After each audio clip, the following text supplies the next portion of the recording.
Okay. Hey guys, happy Friday.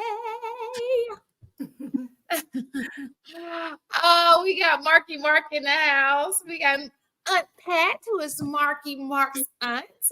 We have the AP and Mistaken. My name is Sham Monet, and this is the Chic critique. Listen, y'all. This is my heat pad, and my heat pad will be joining me tonight. Ooh. You trying to get a lot of super chats with this heat pad dance. Marcus, why y'all do that? Like this, I was trying to do. This is because of my headache I have. Did you see the shimmy? Mm-hmm. All this every Friday. See, this is what I'm talking about. See, when you are a voluptuous woman like myself, people. I'm just playing. I guess I should have wore the tank. No, you good. Super chats need to come up. Why am I just trying to pimp you? As long as I'm fully covered, that's all that matters. I don't care. The game is so. You got a pimp spirit. Me? The game supposed to be sold, not told. Hold on. So tonight we are talking about trophy versus treasure in dating. Are you a trophy? Or are you a treasure? Which we'll talk about a little bit later on. But first, what is going on with Diddy? Like, it's a lot of things that are coming out right now. Yeah. I'm a little not surprised. It just amazes me that one could have so much going on for themselves and we still fall into temptation of doing other things, right? You can be on the top of your game doing it. You have been allowed this opportunity to be the man. But it's still we fall victim to, our vices, as I would say. It's crazy to me. The last I heard was the raid. I don't know. I don't even know what the allegations. Does anybody know what the allegations are? I think like sex trafficking. Mm-hmm. No, there's a difference between. So is child sex trafficking or just sex trafficking? I think it was sex trafficking. Did they say child? As it no, they haven't said child yet. As it stands, it's sex trafficking, gun possession. They haven't said anything about the hard drives that they got in his 2 residences. So there's going to be a lot more that comes out. So I've seen something about underage girls. That's why that was one of the complaints, I guess. So maybe that was just the news outlets reporting it. You said they said something about underage girls. You said what, Marky Mark? They said something about underage girls, yeah. Because I was thinking if these women were in consent of what was going on, I know escorting, it's illegal to have, but how would that be any different from the Playboy Mansion? If it did not include underage females is totally different.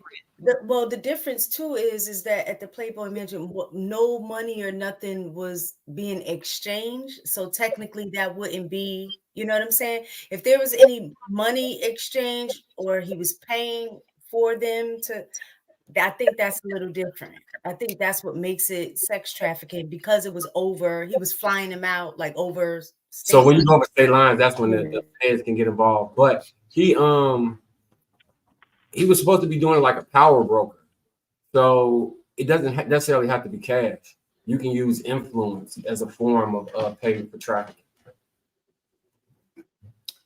Interesting. Now, it does not surprise me that Lisa Wu was on there because that's not her real name, and I think that somebody, and this is allegations, but I think somebody pulled her criminal record up, and it didn't have some stuff on there that wasn't so great. So her name being pulled into it wasn't a surprise to me. 50 Cent's baby mama's fighting back. She said she had nothing to do with it. Yeah, she levied the allegation at 50 Cent after that, saying that he might have done something to her because he was teasing her about it. talking about, I didn't know I had married a prostitute. You was trying to have a baby with me, and now you were prostitute. But they were married? He was married to her? Well, no. Well, he was saying like, yeah, we broke up because you wanted to have a baby, so you moved closer to me. That didn't work, and now you sex. Now you a prostitute. 50 is actually talking about going for full custody of his child. Also, You should. I saw that. It's a big mess. But I have a different kind of question. I think that maybe perhaps to get that kind of power, you have to do certain things. Once you've done those certain things, then you're allowed to get that type of power. And all you know how to do is use that power to basically keep this cycle going. For example, Epstein.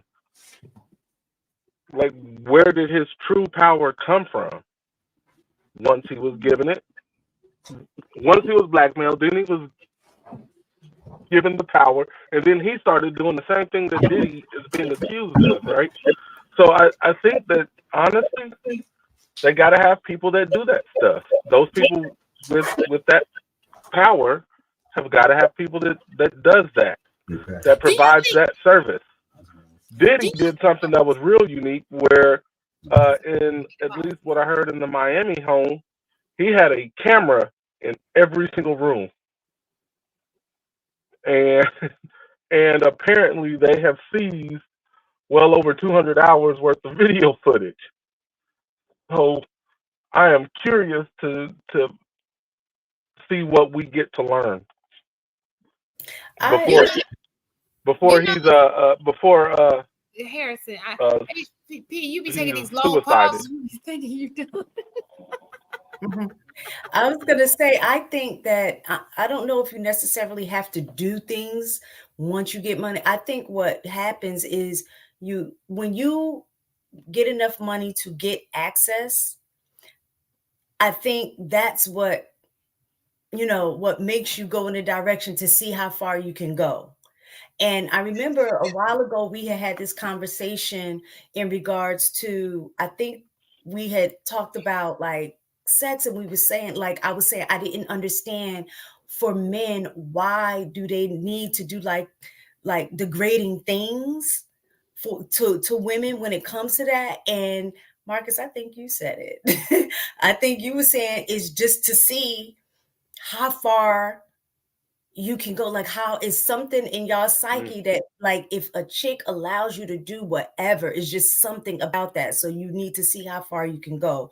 So I think with money and power, I think that's the same, like that same high, I guess y'all get from that, is to see how far I can go. You're going to keep pushing the envelope, And when you have money, it is no limit really to how far you can push the envelope. So I think that's really what it boils down to. Yeah, I think I briefly remember that. I think what I was saying was that people who have like a desire to do something that's not normal have to reach like extreme celebrity so they can even have access to doing some of that. So I think I was trying to parallel, is there a correlate? Because a lot of times we hear politicians be in that situation, like entertainers, actors, people who have reached the top.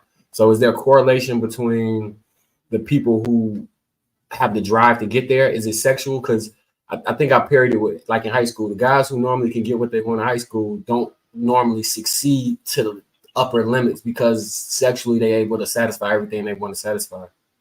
But the men who don't usually get, like the guys people call nerds or say wasn't having sex in high school, usually really excel because the sex was off limits to them. So is it something biological about it? I think so. What I personally think is, Jen, you getting like a feedback or something. I know, but I'm not. So now I didn't do anything. Okay, so basically what I'm thinking, because P. Diddy was known for his parties, right? The all-white party, people wanted to go, was like the best thing. I think people are always trying to one-up it. You're the guy of the party, so now you like got to do it extravagant. And then you have people like these other guys who they were known for being party goers. So that made them hide, like got them into another group of friends, because it's like, okay, the party house, and it kind of keeps your relevance a little bit, because let's just be honest, P. Diddy is big, but he kind of, it's going through, he's a little older now, so it's going down a little bit, you know what I'm saying? Now his money may be going up, but he has to keep the relevance going a little bit. So maybe that has something to do with it. I don't know, but this is crazy. That you're never just satisfied with just being great. You just got to keep it. And that's another thing. People want stardom so bad, but they don't even understand what it takes to keep it. You want to be so relevant, and it becomes an addiction just to keep it going. To keep being in the spotlight, keep people knowing you for something. It becomes an addiction. And when you lose that, you feel lost, I don't know. No, JD was talking about it. He said the game is like a light bulb with 11 million watts, and I'm just a moth addicted to the flame. Like, that fame is a drug. Relevancy is a drug. Clout is a drug. Power is a drug. Power is a drug. And a lot of the stuff, and what they say, I think, quote the Shan, the other Shan, he be saying, Oscar Wilde quote is, what is it? Everything in the world is about sex, except the sex. That's about power. And I think it's on both sides. I think men try to, like I was saying, like seeing how far they can go. I think that's a power thing. But I think on the flip side, women use sex as power too. Absolutely. So I definitely, that makes sense. Marcus, last night we were talking about, using sex as a step up. You remember how we brought that up? It was like, do you? Hold on. Let me ask my aunt this question, because I just thought about it. Do you think, she probably won't agree with y'all, but do you think that a woman can make it further in her career by sleeping with the person in charge of the business, or prayer? I would say prayer. Don't tell Marcus that, baby. You're gonna be going in a circle, because he's not gonna listen. He's not gonna hear it. Well, he already knew what I was gonna say before when he asked me the question. I'm gonna definitely have to say prayer, because what happens with the sex part of it is that as soon as the next new thing come along, you kick to the curb. So your sex has done absolutely nothing. It's a temporary thing. But get that twat. That's it.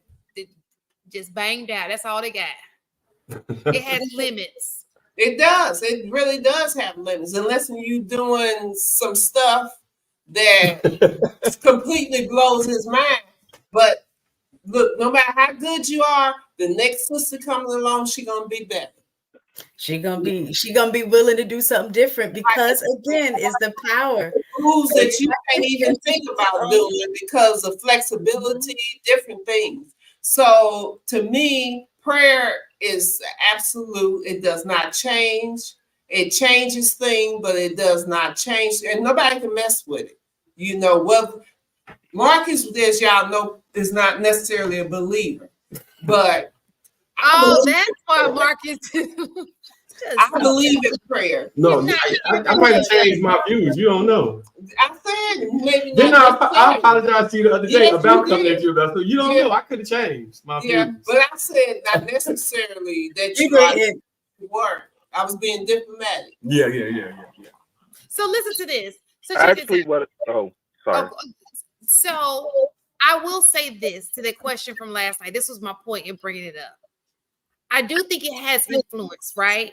Because I do believe that a lot of these people are in the situations that they're in, because these are not people who don't have names for themselves that are being called out as being a part of this little chain, right? So there is something in this particular situation that is sex driven, that's getting you. So they're getting something out the deal. And let me just say this, because I think in my mind, I was thinking just women. It sounds like it's a male thing too.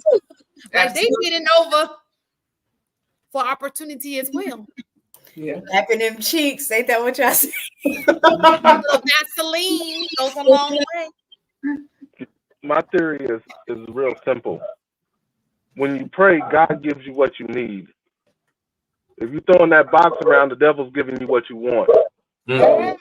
Say it. You, AP. Yes. Yes. So in essence, Marcus is right. If your desire is to, let's say, be vice president of the United States, and all you are is a clerk in the California General Counsel, what's the best way to get there? Make that deal with the devil and drop them draws. I see what you did. That's Kamala Harris' path, ain't it? You funny. That is, sir. That is, sir. Exactly what you just did. You know what you're talking It was about? good, AP. It was very appropriate. Oh, that was a nice I don't think nobody else caught that. I'm like, oh, yeah. But let me ask y'all something. Do y'all really think, y'all probably say yeah, but I think for women, we have to move a little different, because I think it will always be where if you end up having relations with somebody within your field, or even if it has nothing to do with you trying to get on top, that is automatically going to be assumed that you slept your way to the top, even though that wasn't the case.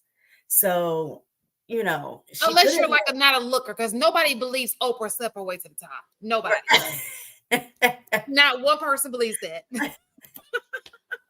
We know she was smart. And the truth is, she very well could have. No, I'm just saying she could have, but who's really, like you said, who's really gonna believe it, right? So I do think it plays on is a specific type, a specific look. You know what I'm saying? That people are looking for. But if you just decided, yo, I'm really feeling this dude. He happened to be the VP. We hit it off and we're dating. And then if it goes south or you end up, becoming big yourself, then they always try to tie a woman's success to a man. That's the issue. Like, you can't just do it of your own accord. And along the way, if you do happen to like somebody and y'all have a relationship, now he gets the credit for the work that you really put in and he had nothing to do with it. We have to move very different. So one of the things that you brought up, which moves me into, and I guess we can move the Hold on, Pat was saying something, but Marcus is go ahead, Mark. Go ahead.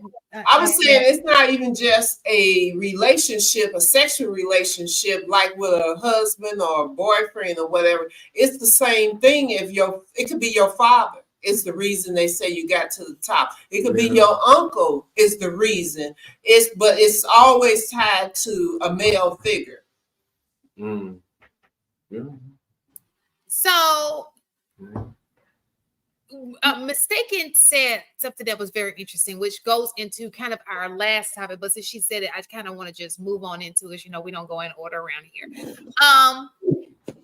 The looks, your looks make a difference, right? And when we go into looks, do you think that women? Why am I? Can you put your thing on mute? I don't know why it's the echo. Okay, so do you think that people, when it comes to career, also when it comes to relationships, do you think that people are often judged by their body types, their look, and it could be an unfair judgment? For example, she looks a certain way, not even that she's dressing appropriately. Oh, she must have slept her way to the top. Or for men, she looks a certain way, she can't be wifey material. I gotta put her in the sexual category. Like, do you think that that's a thing?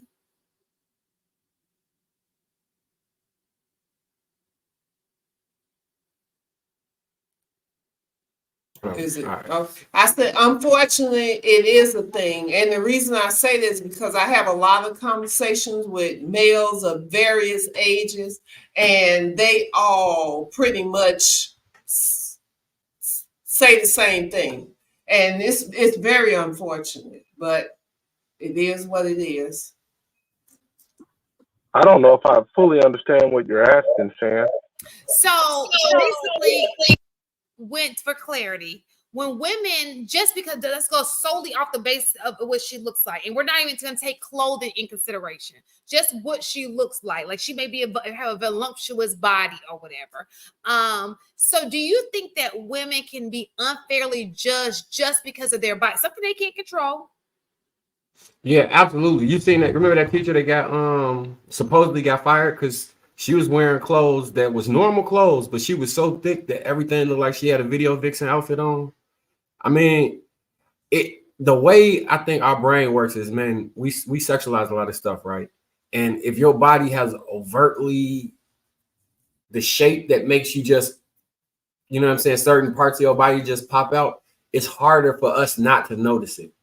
And from that noticing, other things can grow from that. No pun intended. But that is so unfair, though. Like, she can't help it. Her body looks like that. That's crazy to me. It's double-edged, though, because it's a gift and a curse. Because she gonna get lots of benefits from it too. The bad thing is the unwanted sexual attention. But Shan, you telling me that your life ain't been easier because you curvy? Exactly. That's I'm a great gal. I'm a very nice individual. You should see that Dave Chappelle skit where they took that lady breast and butt away, and then she just became invisible. And all the men that was helping her carry her bags and her groceries and offering to fix things was like, "Get away from me, little boy."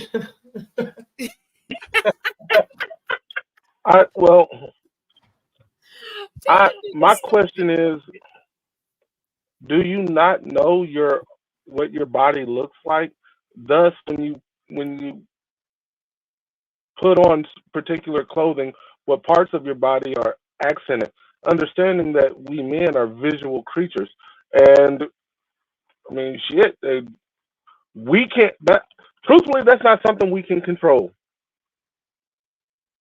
When you got your skirt that hugs your ass just right, or you're wearing one of those spring dresses that kind of drapes off the butt and it floats in the wind and flutters in the wind. Yeah, what the fuck? Yes, I'm looking. Yes, I might even prejudge. It's not something that we like. We have to consciously not do it. So, I mean, there's got to be some onus on women as well to be conscious of what they have on. I mean, like, so what do you think? What do you think Chic should wear? Just curious. Shit, I don't know. Like, if you got a nice, beautiful, wonderful ass, how about you wear something a bit looser on your butt? If you got nice, beautiful breasts, how about you wear something that covers up your breasts? Me personally, wait. Let me say this. Please don't keep wearing that shit, please. I love it.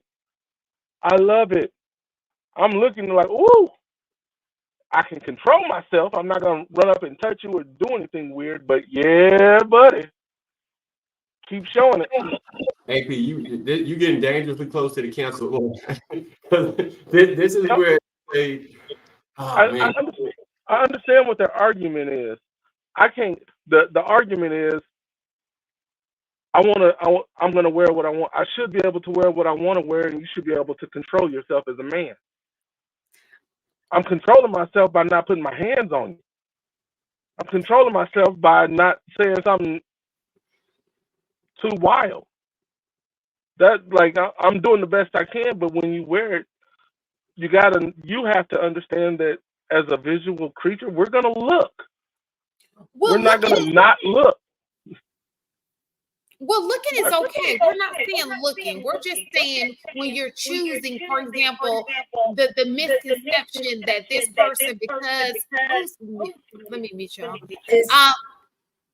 The misconception is because she has a voluptuous body, oh, she must have slept her way to the top. Or because she has a voluptuous body, she must be sleeping. Let me just tell you, this is a real talk. When I was a virgin in college, my first few years of college, I was a virgin in college. And because of my body type, people could have sworn that I wasn't a virgin. I'm from Alabama. That's just how we look, you know. But because in people's mind, they just felt like, oh, you can't have a body like that unless you are sexually active. And my point is, why do you think that people are doing that? I mean, are having an unfair judgment on people just on the basis of the way they look? That's a given. Absolutely. It goes both ways though. You know what I'm saying? It's just it's different. So like AP was saying, guys, they're visual creatures, right? So they're going to be looking at certain things from a sexual standpoint. Now, if you're a woman, you're going to be looking at certain things based on, like we'll say, especially here in Atlanta or places where there's money, you're going to be looking for certain things that guys have that's going to check your list to say, oh, he's a baller. You know what I'm saying? And and it doesn't necessarily mean that he is, but you're prejudging based on outer appearance. Well, so maybe the size of his, or even that, because that's something he can't control, right? We're talking about things that you can't control. Yeah. Well, yeah. That's the size of his what? That too. So I just think I don't think the judgment is wrong.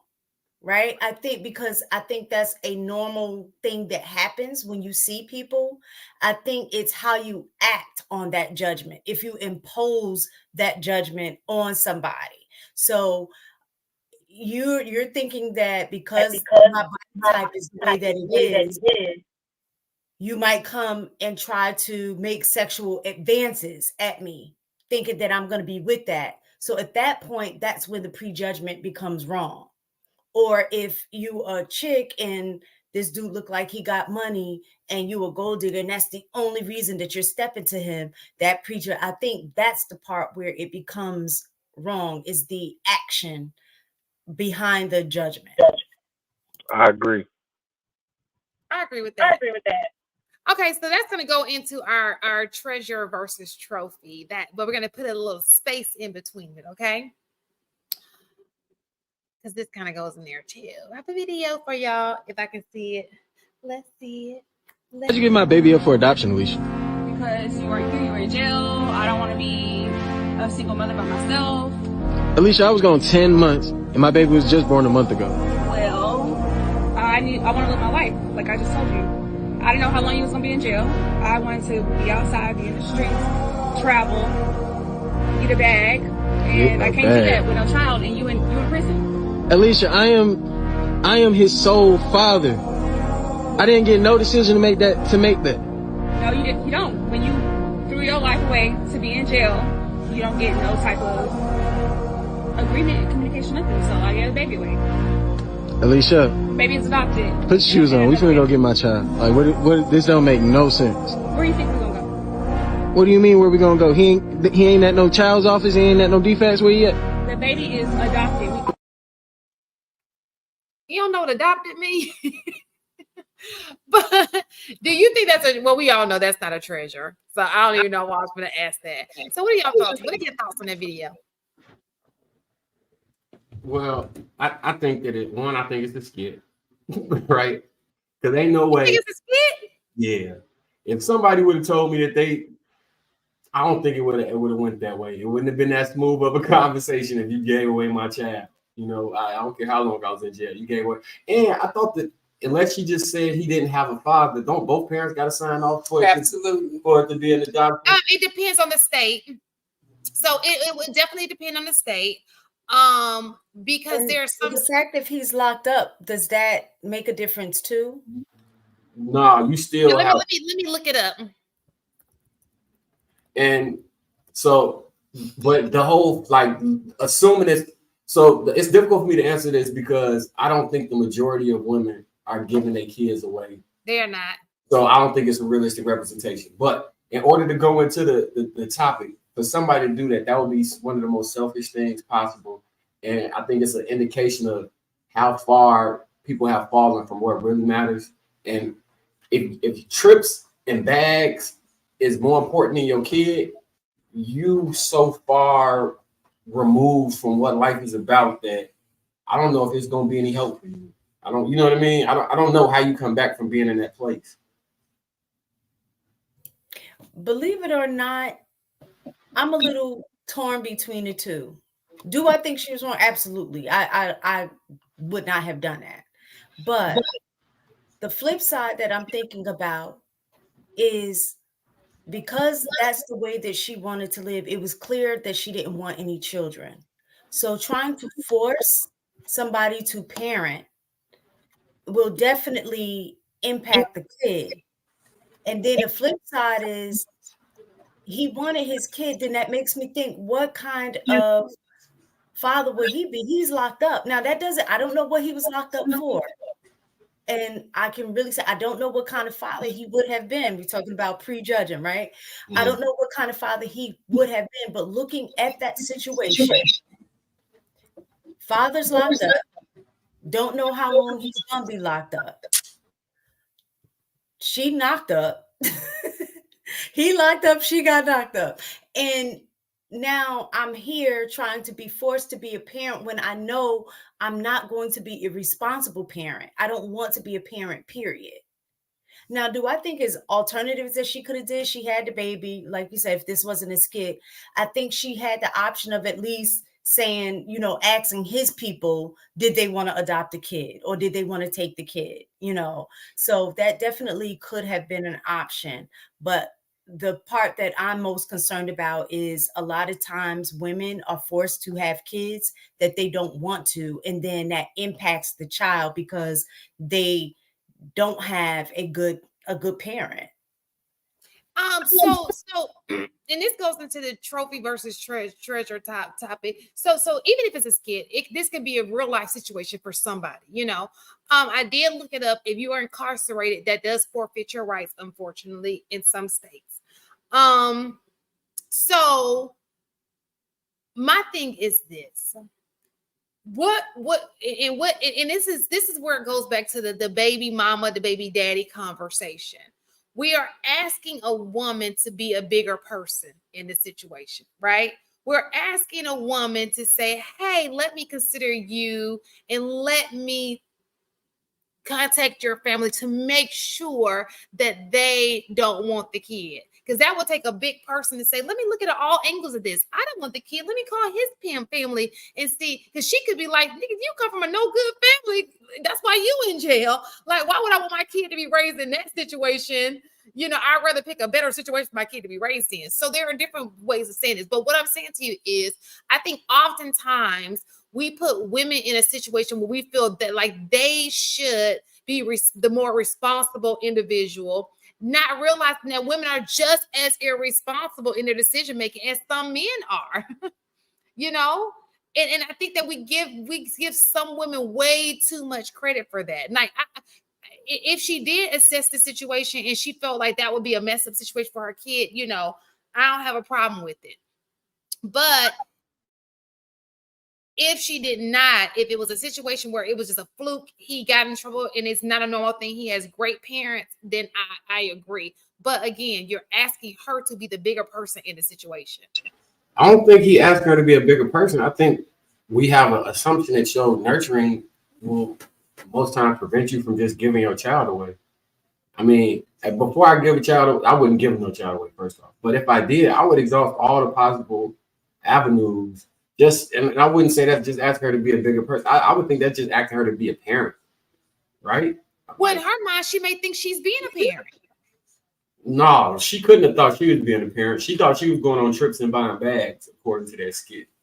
Like, it's stuff that I'd be like, all falls on the man, right? He shouldn't have went to jail. But this 100%, I would assume, like, so are we saying women don't have a nurturing spirit?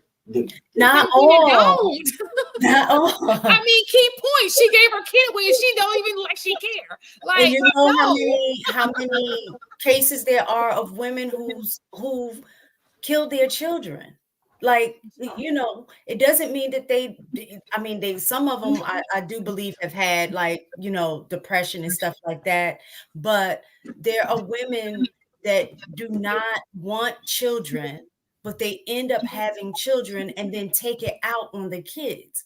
And that's why I'm saying in that situation, like my, husband, he worked in DFACS and he had to leave. That was part of why he could not stay in that field, because he's going to these houses, and I think while he was working, it was like two babies that, like, young kid that died, and he was like, I cannot, because you can't just leave. Once you see it, you can't unsee it, and then that would come home. So not everybody is meant to be a parent. Just because you can get pregnant and have kids does not mean that you automatically are parent material. Just like when you get married, it doesn't mean the dude is husband material. Doesn't mean the girl is wife material. You know what I'm saying? Just because you have the title doesn't mean that you play the role right. I agree. If I'm not mistaken, he said that he was only in there so many months. So it made me 10 months. So it made me think the way he presented it, that she knew it was a short-term thing. So the second part about this whole situation is we don't know the backstory, right? We don't know if they separated in between the pregnancy, because we know sometimes that happens.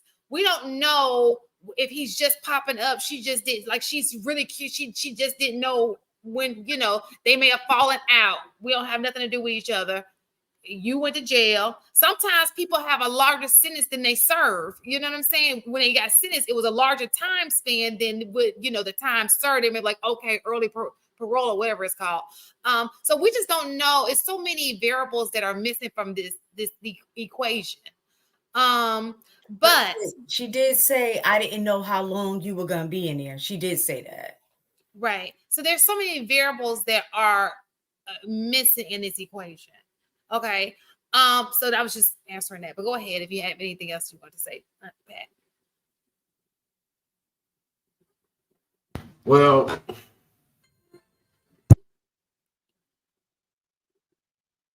can y'all hear that? That doorbell? Yeah. It sound like a home run in. No. All right. Nah. It's just hard for me not to put that, like, so one of the responsibilities that I do put on women is motherhood. Like I just assign that to women, and when you shrug that, when people be like, people want to hold women accountable, motherhood is one of them things I feel like they should be held accountable for, to the same extent, if not more, than a father. So, you don't like that mistake, huh? I just think that you're giving women. It's easier for you guys to, like you said, walk away. But again, like I said, it does, just because you're able to carry a child doesn't necessarily mean that you're ready to be a mother, or that you have a mother instinct, or that you have nurturing. It may not mean it. Like, to me, that's just the same as you saying, if you knock a woman up and you get somebody pregnant, half of that child is yours. Do you automatically go into father mode? It doesn't automatically make you a good dad or a father. So it's the same thing. It doesn't matter that the child is growing in you if you already knew, I never wanted to be a mother. That doesn't change. I think aren't chemicals released that make you bond with the child while it's in your body? But people, listen to this. It's surrogates who give away kids all the time. Even though that kid is not produced theirs, they're holding the body. They're producing this kid in their body for 9 months, right? That's why when you give a child for adoption, they won't even show you the kid, because they don't want you to get a bond with the kid. They'll just take the kid away from you real fast, right? Because they don't want you to change your mind. Think about old school, when it was a taboo to have a kid out of wedlock, right? And so parents took the kid away or sent you off to a boarding school. And when you came, you had the kid was taken away sometimes, So this is not new stuff. This ain't new. There's people out here giving up kids for adoption. That's why sometimes adoption, that's why adoptions exist. I'm going to give you to a better family because I'm not really able to prepare for, motherhood or fatherhood or whatever it is that's going on. So with all the available preventative measures for pregnancy, I don't know, like, she just got to hold that L.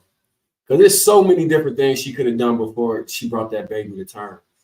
But in you saying that she got to hold that L, she's not. What I'm trying to tell you is the kid is going to be the one that hold that L. Yeah. And I think when you're like, I know a lot of people from the outside looking in and be like, oh, she's so selfish. Oh my God. She just want to get the bag. She just want to, go out on flights or whatever. Just that mindset alone lets you know that she should not be a parent. So I think that was more selfless from that perspective. Selfless from that perspective, knowing that if she was going to be the parent, guess what? She was going to still do that anyway and leave that kid somewhere else that may not have been a good environment, that kid is going to be impacted by wherever she decides to leave him or her and still live her life. And that kid is going to suffer. That kid is going to be the one that catch the L. So in that regard, giving the child away to a parent or parents that are willing to love and raise that kid as their own is a better decision. I know it's hard to hear, but that kid will grow up in a better situation versus staying with a mom that doesn't want to be a mom. And you know what's so crazy? I know two situations I just heard, and you can Google this. This is in YouTube. It was a woman just last week got arrested for leaving her kid, her baby, 3 years old, dead because she went on a vacation and left that baby in the house by herself for 10 days to fend for herself. And you're telling me that's better than giving that kid up for adoption? Absolutely not. Absolutely not. I have a girl who used to cheer on my squad. She was, now Lord, please, I hope I'll put no business like that. She was put up for adoption. And she asked her about her birth mom. She said, Miss Pitts, I'm just glad my family adopted me because my mama is on some stuff. Okay. You have to think, y'all thinking too much about this, like, oh, the mother's supposed to take care. Sometimes they're just not able to. And you got to think about the kid. It's unfortunate that in my profession, we had so many children that were abused. And a lot of it had to do with the fact that the mother did not have the capacity, mental issues, different things, poverty, different reasons why they should have probably given up their child, but they kept them for check. For whatever reason, even though the check was not even enough to really take care of a child, but they took all of the resources that they did get and spent it on themselves, left their children unattended. They abused the children. They allowed people to come into the house to rape children. All types of things are happening. So regardless of her motive, she was not, even though I believe it was a skit, I'm like Marcus. Regardless of her motive, she did the right thing because she did not have the right attitude to raise a child. Now, should she have given the father an opportunity to take the child or another one of his relatives? We don't know what his family situation was. She could have felt like, look, this is the life he's going in and out of jail. That may not have been his first time. They may have been his first time. She might have been looking at everybody in his family has went to jail. It's just so many things. But the bottom line is she is the person that gave birth to this child. And she was the person that decided, I do not want this child. And who wants to be with somebody who actually don't want them? So by that logic, is it okay for a father to abandon his child? It's not okay. It's not okay for her to do it either. But it is better if you're not going to be the parent that you're supposed to be. It is better for you to both abandon the child and let them. That's why they changed the laws where you now can drop your kid off, no questions answered. Fire station, hospitals, safe places, no questions asked. And people are taking advantage of it. Now, we also had, I think 2 weeks ago, we had where they dumped the baby in the trash can. So rather than take this baby to a safe place, they decided, I'm just going to leave the baby. All right. So, but even with that, right? So if the woman wanted to get rid of the child, she can. If she wants to keep the child and the man doesn't want him, then he goes to jail for not paying child support. Do you think that's fair? Because you know what, this is my thing. That's if that's the law of the state, then I'm gonna say yes, because he knew when he laid down with her, even if he used a condom, it's a possibility that could have happened. And my thing is, don't lay down with anybody that you don't want to have no child with. So ain't that what you should be saying to the lady? Same thing, but she gave it up for adoption. But he can't give it up for adoption. If she want to But keep this is the my baby, thing. I agree with that, Marcus. I Well, feel hold on. You did give it up for adoption if you ain't taking care of the kid. Like, So- I mean, isn't that the same difference if you have a So child? what he's saying is the law will still hold you accountable and make you pay for it. So, Okay. so what I'm saying to you is, Marcus, I agree. I feel like you should be able to terminate your rights when they give you, because you are able to terminate your rights, but unfortunately, they still do. You can still come after that person for child support. I feel like if you can you should be able to sign that paper, terminate your rights, and when you do that, don't come back. It's forever. Don't bring your back. It's about you a new man. You know, gave it to God. Whatever you gotta say, you terminate your rights. Keep on moving. Don't stop. And I feel like you should. And let me tell you this. Huh? I said it's quite few people who do terminate their rights. And depending on what state you're in, once you terminate your right, it's a done deal. You don't pay child support. You don't do anything. But the other parent, the custodial parent, usually, because it's men who women terminate their right and the man take. It's not just the female. I know men who are actually raising their children and the mother did not want them, but she had enough grace that she decides, you know what? I know this is a good man. He will do right. I'm going to leave the children with him, between him and his family, to take care of it. So unfortunately, what I just saw was, even if you terminate your rights, you're still financially responsible until a new man adopts your child. Okay, so they are financially responsible, and that's the part I do not agree with. But I also agree that you can invite you can do a no call, no show. And when I say no call, no show, I'm talking about an extended period of time of not seeing your kid. As long as you know that there's a kid that exists, and to me, that should automatically terminate your rights. Because I personally believe a person who is in and out does just as much damage as a person who is just gone, and you probably even more damage psychologically to the kid. I think it's more damage, the in and out. yeah. I had a conversation with a friend of mine. He kind of still mad at me about this. While I was explaining that the mother might stop you from seeing a child if you're sporadically seeing a child, because the psychological damage you're doing to that child by saying you're gonna come on Friday and don't show up. Like I've been in the hallways waiting with my cousins. Nobody showed up and he's just in the hallway crying. Like, I think people like, she just keeping the kid away from you sometimes. And it may be that, like, you might not realize that. And I'm sure that the parents operating with love and can't see it that way, but it is harmful to the child when that happens. Like, really harmful. When I used to work in in college in like a group home, but it was for like younger kids, that you would see the behavior would be so bad. Like if it's supposed to be visiting, like the parent's supposed to come visit that day and they don't show, that behavior would be off the chain.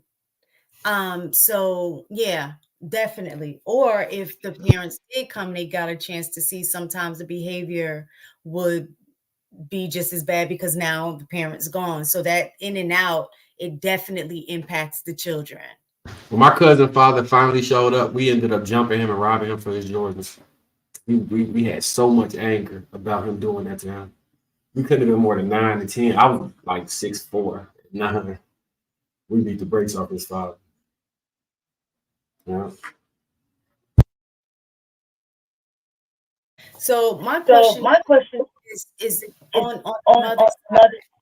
Why is it echoing? Is that on the mother side? Because I too know women who decided that they will leave their kid with the dad.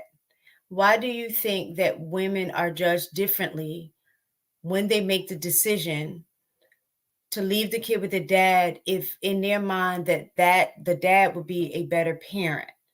So because we're on here and a lot of times they're like, oh, I want my kid. How come they don't? So when a mother actually takes the step to say, you know what, that's a better parent, I'm gonna leave the child with the kid, she's still judged as a deadbeat mom or a bad mom. But then if she keeps the kid, then how come, she don't let the kid be with the father? Like, it seems like is a no-win situation regardless of what direction she go.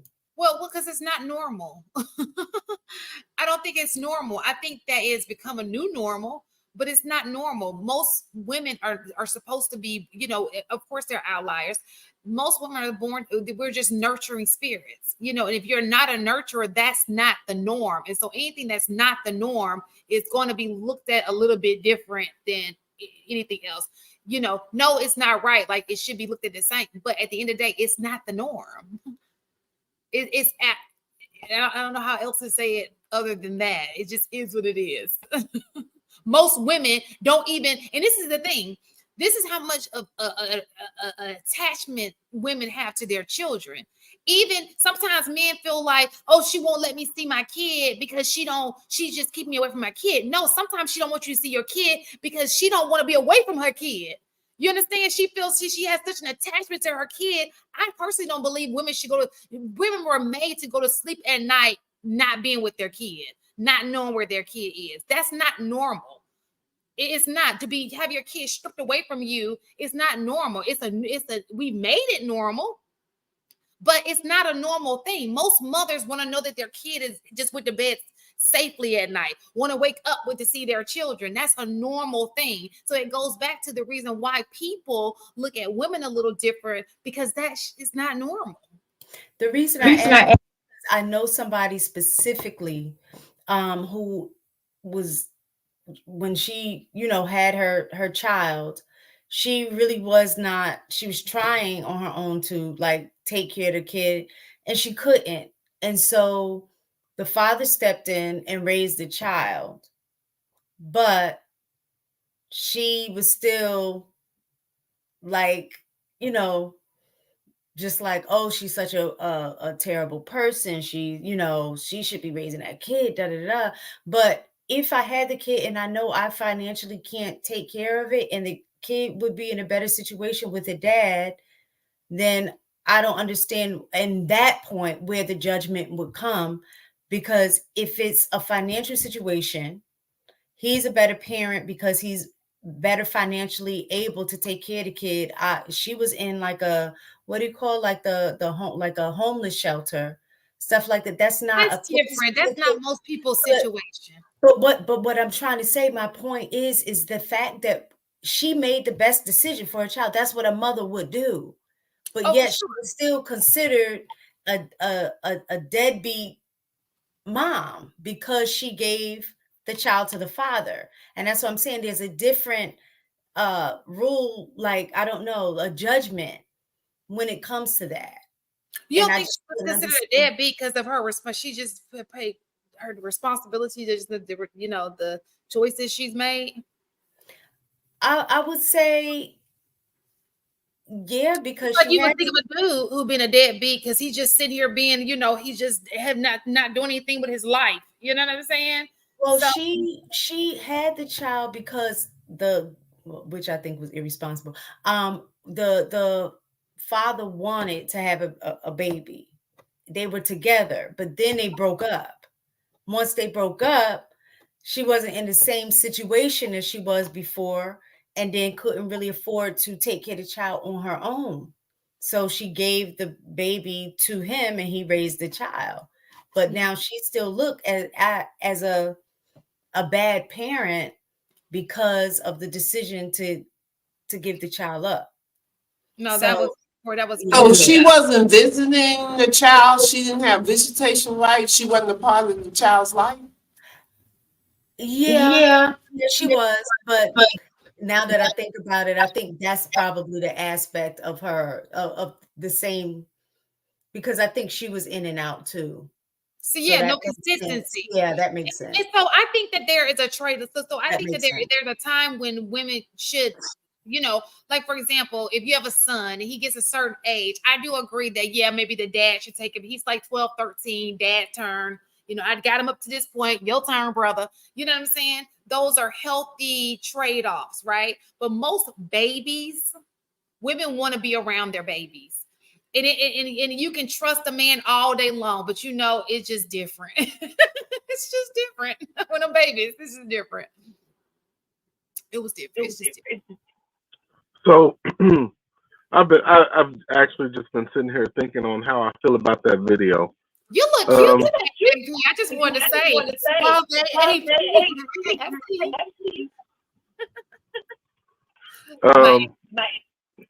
thank you, Shan.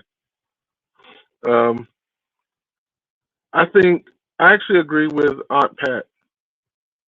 She made the best decision at that time for the child, actually.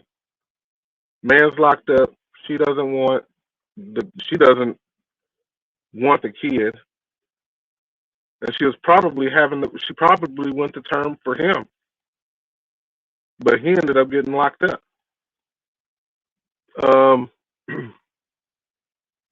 I just think that they missed those early conversations about being a mom, getting pregnant, being a dad, those kind of things. And I think those conversations need to be had before you really engage in sexual activity. Because at the end of the day, we know whether it's a low probability or a high probability, we know that there is a probability, regardless of the measures that you take, that you could get pregnant. So you need to have those conversations prior to having sex. I'm saying that now as, again, a 44-year-old man, and I understand. And I wish I'd had somebody to teach that to me.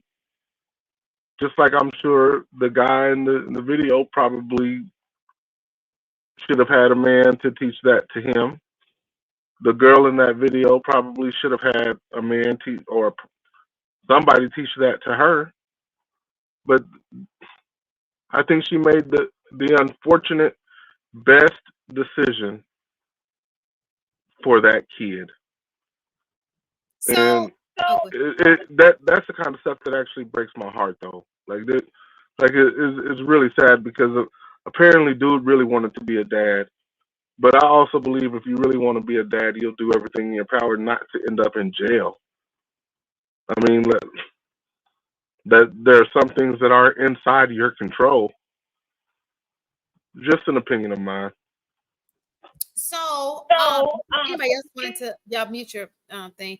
Anybody else wanted to add to that? Because I was going to kind of sway the conversation some other way. Thank you. Salute, Harris. But anybody else wanted to add on to that? No. So this goes into, so let's look at it from the female standpoint. You know, oftentimes we devalue, well, they devalue themselves, but we oftentimes speak bad about women who have kids, who are single moms, right? So this woman is putting herself in a situation where she's not in a single mom position. Do you think that weighs heavily on a female's decision when it comes to do? So when we say, oh, so oftentimes, let me get my words out right. Oftentimes when I see in group chats, they say, oh, you have so many options. You could have gave that child for adoption. You could have gave that, plan B. And they always put adoption in there. And here's a girl who did just that. And then it still wasn't right, right?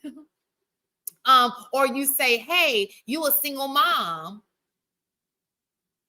and you sit her and you devalue her, like, oh, she's got this label of being a single mom, so she did something about it by giving the child up. So looking at it from that standpoint, do you still think that she was wrong? If you thought she was. I believe that if you are basing your decision off of being a statistic or not, you probably shouldn't be a mom. Like, ooh, I don't want to be a single. I don't want to be known as the single mom, so I'm gonna give my baby up. Like that. That's fucking stupid. Like, I don't want to be a statistic. That's the stupidest thing I've ever like. I mean, maybe some women think that, but that shit, that's dumb. And I'm just gonna end that there. Jesus. I still hold it against her because she had the option to potentially find it. By her removing the other parent's choice in the matter, I gotta hold it against her, especially somebody who seemed like they wanted the child. She should have done a whole lot more. And I just can't get over like you travel all around the world, like all the time, right? Mm-hmm. And would you, if you chose to give up being a mom just to do what you do, and I mean, you got a great life, you travel everywhere. Is that worth giving your kids up though? No, but that's not who I am. That's who she was. And I think that it had basically, I'm going to say this, it really wasn't about the bag. It really wasn't about the traveling around the world. It was about, she just did not want to be a parent. She did not want that responsibility. She used the bag and the traveling as a excuse for why she was really doing this, but that's not the real reason. The real reason was simply she did not want the responsibility of being a parent. And that's the bottom line. Like when I hear people talk about like actual Louis bags and traveling, they really make that seem like that's their life's goal. So I don't know. I really think that like you might not value it like that because you do it all the time, but there's people who place travel above almost everything. Like this Instagram, like, so you familiar with Instagram, right? Mm-hmm, mm-hmm. That whole ideology of impressing other people about all the different places you're going and showing up, like that's so prevalent that people accept, like, give their kid a way to go do it. Like, although I think it's a skit, I think there are people who will be like that. Like the lady that we was talking about, who child passed away because she went on vacation. She's not the only one. I seen another lady who left the child to starve for 10 days. And they watched it on the Ring camera while she was on a cruise. Like, I think I'm jaded when it comes to these vacations. I don't know. It's not even about vacation. It's about just living your life. Even when it goes to the club. I think it was, if I remember, allegedly, and the reason why I say allegedly, because I do remember reading this, but I can't remember because it was so many. I remember they said Drea left her kid at home by herself. Didn't they say about, Drea that's pregnant now by the NBA player? If I'm not mistaken, I believe that I remember an article where she left her 4-year-old at home by himself. And when they came, the house was in, like, it was on the floor, fecal matter on the floor. That kid was in there fending for himself. And here she is pregnant again. Okay. So I think this is something that I don't know if women talk about a lot in amongst each other or even in spaces with men. But the truth of the matter is that a lot of times women are, and I'll speak for myself, when I got pregnant, it was a mixed bag of emotions in a sense that I was scared. I was literally scared to be a parent because I didn't think I was ready. I felt like, I was young. I was 21, 22. And for a woman, we know that the bulk of that responsibility is going to fall on us. And I wasn't sure if I was ready for that responsibility. But at the same time, I was in love with, my well, he wasn't my husband at the time, but I was really in love with him and I knew he was excited, right? So that kind of made me excited. But at the end of the day, I also feared how having a child was going to impact and change my life. So I do think, like, a lot of times, like, men would never understand that aspect, because not saying that you don't love your kid or anything like that, but the responsibility is so different especially at that stage, because you have the option to leave. At that point, she Pause that mic, Marcus, until she. It's not me. It's AP. AP is muted, right? It's not AP. AP was muted that whole time. It's the mic. I don't know why it's doing it tonight, but go ahead. So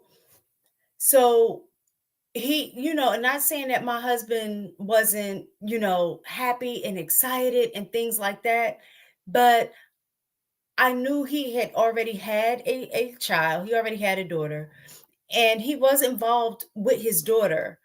But it's different being a part-time dad. When I say part-time, he wasn't with the mother, so they, split time. And then versus being a full-time dad. And for me, I'm like, dang, if they ain't together, that doesn't guarantee that him and I might be together. So now, I'm like, am I going to end up being a single mom? Like, those are things that I had to think about. And that was on me because I did it out of order. I should have got married first. So I have to take accountability for that part. But at the end of the day, I don't think men would ever understand that aspect of being pregnant and having that weight. And if you're young, your mentality isn't fully developed, all of those things. So sometimes that happens where a woman is so fearful of becoming a parent because she don't know what impact is going to have in terms of how her life is going to change. And she may not be ready for that yet. Go on, Marky. Marky on mute. So to me, back when you were saying it don't feel natural to not know where your child waking up and sleeping at, I feel the same way. It's like you're super. Go ahead. So I think like people that's really in their kids' lives, that's kind of consistent. But in regards to, like, I was afraid to be a father too. Like, because my first child was a girl. I didn't know, what I was gonna be able to provide as far as I've never been a girl before, so I don't know what girls need. You know what I'm saying? I didn't know. I was doing all type of research trying to figure out how could I be helpful. That's what led up to me looking at all that early childhood development stuff. That's what out of fear, because I'm like, I don't know what I'm doing. I ain't never been a parent before. I ain't never had to be responsible for kids. I know my life gonna change, all this other stuff. So I think that fear go across the board if you're gonna be an active parent. But you know what's different though, Marcus, is that in that regard, you're different in terms of most men don't do what you did. What they do is and this is just for a lack of a better word. So if y'all can rephrase this better for me, I appreciate it. But even though you're fearful, the thing is that the woman always becomes the default. So you can be fearful, but then also kind of back away because of that fear. But that woman is still going to be responsible, regardless of how fearful she is. She's going to be the default and have to take care of that child, whether you're scared or not.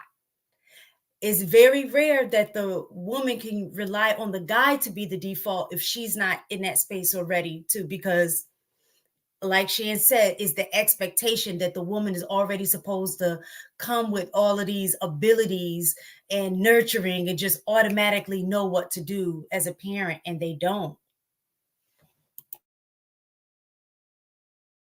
Did anybody else want to add to that?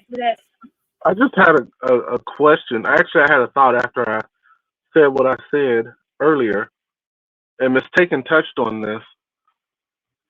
My question is, how many women, or what percentage of women, have kids or go term with kids for the man? A majority. I was just curious. I thought about that because it sounded like after saying, I still think that's kind of silly, but after saying that and then just thinking about the lady in the video, if he would have went to jail early in the pregnancy, I don't think she would have went to term.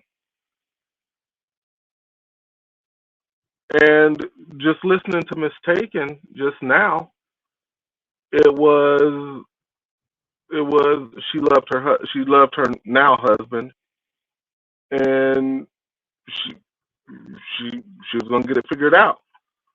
So the question that I had was just about how do a lot of women who really have the kid just go to term for the man? Yeah. So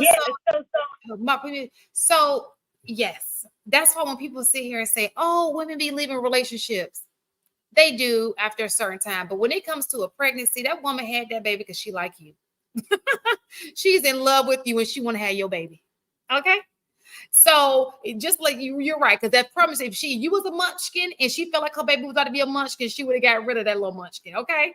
Um, and that's just the reality of it. If she's carrying your baby because she wants to carry your baby, it's something about you that she wants reproduced in her life. Okay. She wants you. It is the love of you. In her mind, she wants a family. Now, don't get it twisted. We do live in times where women just want kids because they're running out of time. And that's a totally different situation, right? But for the most part, when you are with a woman and you've been with a woman, she's been sleeping with you consistently, she has developed feelings for you. She can play that game all day long if she wants to, but she has developed feelings for you. And she having that kid because she like you. She loves you and she wants to have your kid, and she dreams of being with you with your kid. Now, drama may happen in the midst of all that, and she see that, he acting a fool, like this ain't what I imagined. And then that's when, you probably go separate ways because, kids will put a damper in a relationship if you let them, But I do believe that most women want the man that they have a kid by, especially in the beginning, for sure.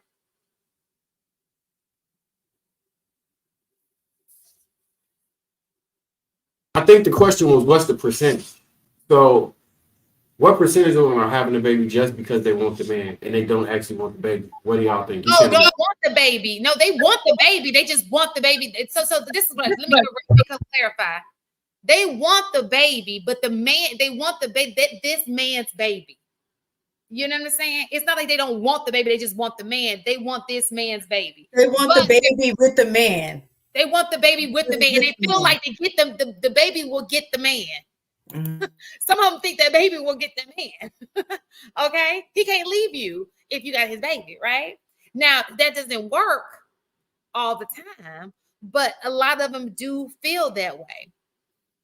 It's just, and when we come, so Darius said, so that kills the religious base. Yeah, because she's fornicating. How is it religious base if she's fornicating? What? You can speak. I guess he meant in terms of having like the what do you call it? The deletion. Is that what he's talking about? With religious base? Some Catholics don't believe in abortion. Like, right. I know the Catholic faith does not believe in abortion. So, maybe Catholics. And then, some people like myself, I think abortion is murder. Like, that's just how I feel. I feel like it's killing a kid. So that may not be religious based. That just maybe just your belief on abortion. So, but to put religion in it, but your legs was wide open and they continue to be wide open. Like, what? That don't make sense. Looking like the Jordan symbol.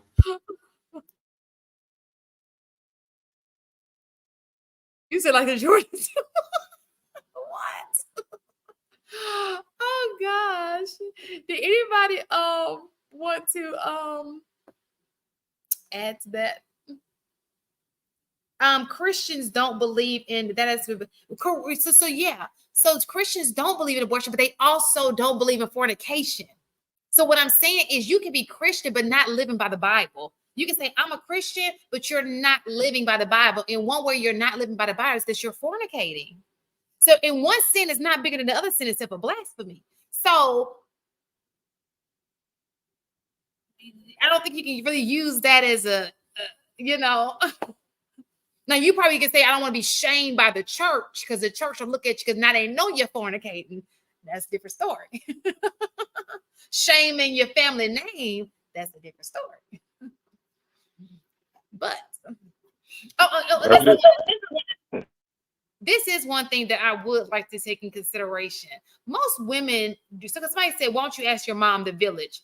Most women are not going to have an abortion unless they're rented by their mom or their family members, assuming that they have a solid family, right? Because we all know that there's a grandma who would take the kid and raise the kid as their own, or somebody, because, you know, especially in our community, we don't play about them kids, okay? But I do believe that if she did give the child up for abortion, all of those things were taken in consideration. Because we got grandmamas now that's mama that's on, they like, I'm done. Don't bring your kids over here. That's your problem. We don't know. That's what I'm saying. This entire situation, if it's real, there's so many variables that are missing. We don't know the whole story. Even though she's the pretty. No, this my aunt Kenny. She's 70 almost. Ain't no way. Yes. If that's true, that black on crack.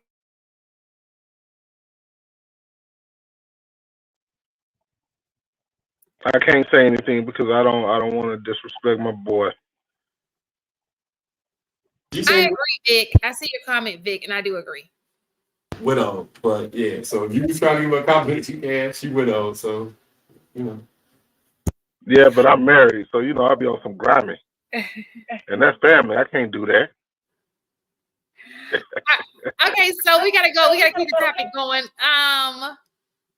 Can you somebody read that? Y'all know I can't see. Kenneth Percival with $2. Shout out to Kenny P. Evening panel, bro Marcus. Hey, you moving too fast. Bro Marcus. AP got on that velvet. That Velveeta. Right. You better go step in the night. Hey, Kenneth P, $2. Shan, first of all, watch your hands when you talk. You supposed to snatch something out the air. Kenneth P, $2. That's the wife, Marcus. Blessings. Not blessing sis. Now, this is my aunt, man. She literally in 2 years will be 70. She just looked really young. You see this year. Yeah. Y'all. You look great, Aunt Pat. You look awesome. So our next video, we're gonna try to get through these. Y'all know I can't even see the video. And broken women know how to love. Do you know what I heard once? I'd heard that broken men know who to love, but not how to love. And broken women know how to love, but not who to love. My life. It's my life. That's saying something right there. I know how to love. It's just be giving this to the wrong people. So you think the man knows how to love, but not who to love? No, he knows who to love, but he doesn't know how to love. Okay. The woman knows how to love, but she doesn't know not who to love. What do you guys think about that? I agree. I want to hear the guys' take on that first. Yeah. Okay, so I think that he said a broken man, though, right? So it may be something to it because a lot of the men in the space say that the best women be attracted to men that they don't think are the best type of men. I've heard a lot of that talk amongst it, and I don't know. Even when I was doing the worst, like cheating and doing all that stuff, I still was able to get amazing women, right? Like really good women. Yeah, you did. So we were so sad. Yeah. Because you know when they left him, they left us, and we done got used to this person. One time. Marcus, you be bringing I'm saying that it doesn't matter how it ended. When the relationship ended, they left us also.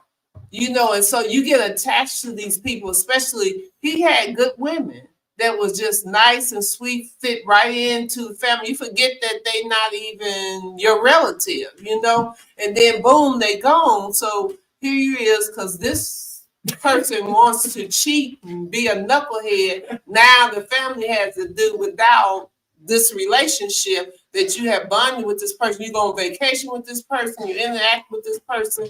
You just get used to the person, and then here it is, now he brings another person and you got to get used to the next person, and so on and so on. And so, you know, it got to the point where I'm just not going to get attached to anybody because they're not going to stay.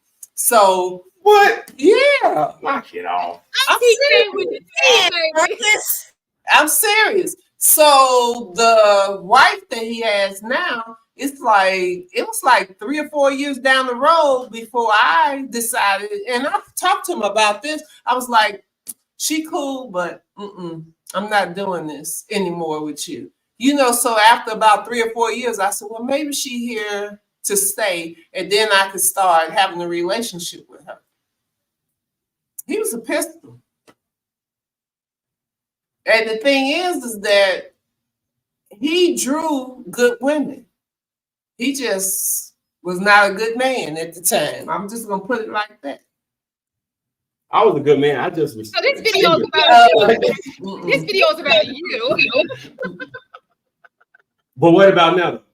No, you cool. You cool now. You straight. Yeah, okay. But put the respect on only because I'm not going to put your business out there, but only because you with the person that bought into your beliefs. That's why you don't have to cheat. You don't have to do all of these things. But if you had somebody like me, you might cheat on me. I wouldn't date you. I wouldn't date you. It's impossible. I told y'all before. Yeah, he said. Well, they know your issues, right? I think we know what those beliefs are, Auntie. Right. All right. You got a way to solve that. He got a solution for that. A solution. So he brings it up every week. So this is probably about to be the most poorly articulated thought that I've ever had. And I've had some bad ones. Because as a former broken person, you know what you need, what you would like to kind of help heal you and fill holes and fill voids. And that's what you do. You go about filling the voids that from the broken pieces. However, until you learn to that you have to heal within first, you just keep this cycle of bringing in these women that are filling those holes, and there's only really one type of woman that can fill those holes, or those soft, gentle women, which we would consider good women, to fill those holes. And we learned that women like to fix like projects. So why not use you for that interim? Even though I know it's interim, I know it's not long term, but I'm gonna use you to fill the holes that I have right now in my heart. And then once we heal, that's when we should actually start really pursuing women. So I kind of agree with the video. I believe we as broken men will break women. And now that woman's broken, she knows she needs protection. And what type of man does she feel is going to give her that protection? Is that thug, that Tupac kind of dude who's only there for a short term. And it literally becomes a cycle between people until they look inside and fix themselves first. And again, I know I really poorly articulated what I'm trying to say, but I think that's kind of what happens. So I do agree with the video. I agree with it too, especially with what you said, because that's what I was thinking. I think with guys, when they're hurt, they are able to pinpoint women that would be able to feel that. But I think on a woman's side, when she's broken, she's attracted to probably the same guy that broke her, because in our mind we think that if we can love them enough, if we can do that, then our love will be good enough to make them change, to make them be better. So on that end, when she said that women know how to love but don't know who to love, we're going to be attracted to the hurt guy because we're hurt, but we're going to try to love them enough to not just feel our own hurt, but feel yours too. So like you're saying, you're the project. So we just think that our love is going to be great enough to fix everything. So I totally agree with what that statement was. I definitely agree with that, and pretty much I don't even have anything to say. Miss Taken hit the nail on the head. As far as what I would have said, the same thing. We look for a project. We think we can fix somebody, and it's all about if we nice enough, we kind enough, we're sweet enough, we love them enough, we do whatever enough, then they just got to change and not be broken anymore. But that's not realistic, and that's not what happens. And when they do finally get fixed, then they usually go with somebody totally different and not the person who actually did the fixing. Well, I say that's because that she probably, so it'd be like the last, like, so for me, like the last time I got caught in a relationship or whatever, right? I was gonna fix it, but you know, like they say, I was gonna get right back, but she left before I got to fix it. So now they just fixed, somebody else just benefit. That's just how that works. So it can work. I know what you're saying though, but it can work. Why are you looking at me like that? Oh. Marcus, I'm just so, it just, what I've heard tonight about you, no. You've been new. Like I told y'all, I had a reformation. Remember, I was talking about how before and then after. After I changed a lot of stuff. You know what I'm saying? But it came from the one time that I did get love. Bam. I say, you know what? Marcus has always been consistent about who he was before he got married. I agree. I'm joking. Yeah. I do agree. Yeah. John the Baptist with the $2. Wilder always finds this level. John the Baptist with the 5. Shout out to John the Baptist, bro. Men understand relationships the best. Do they really? I think we do. I don't agree. I do not agree. Well, explain why you think that. Let them explain why they think that they know relationships the best. I want to hear this too. Hold on.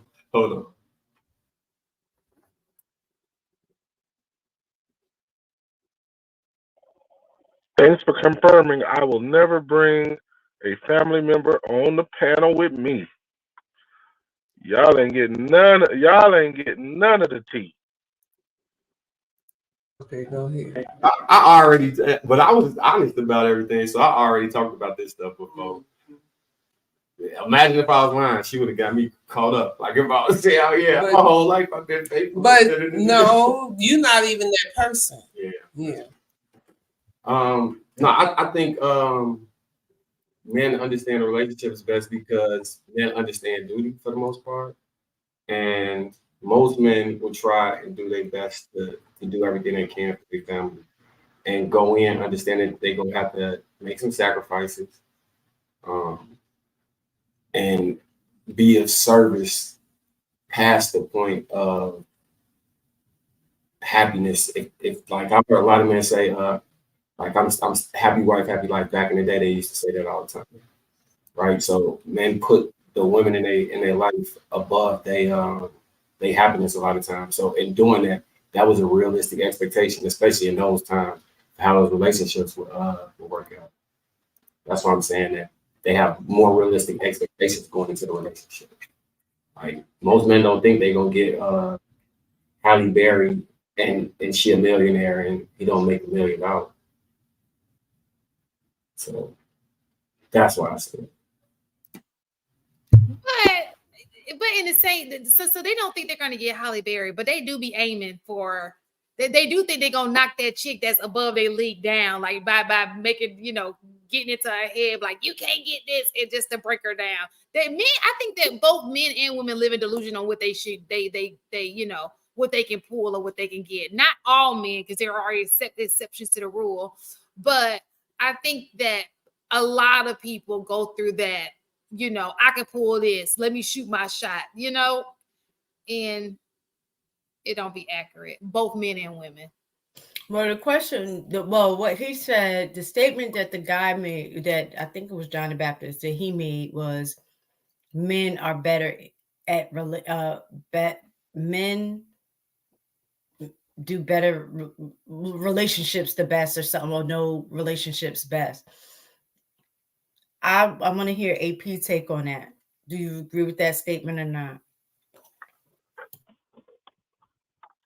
I think men fully understand their role in a relationship, and it's for that reason that we men are probably better at understanding relationships, because I believe that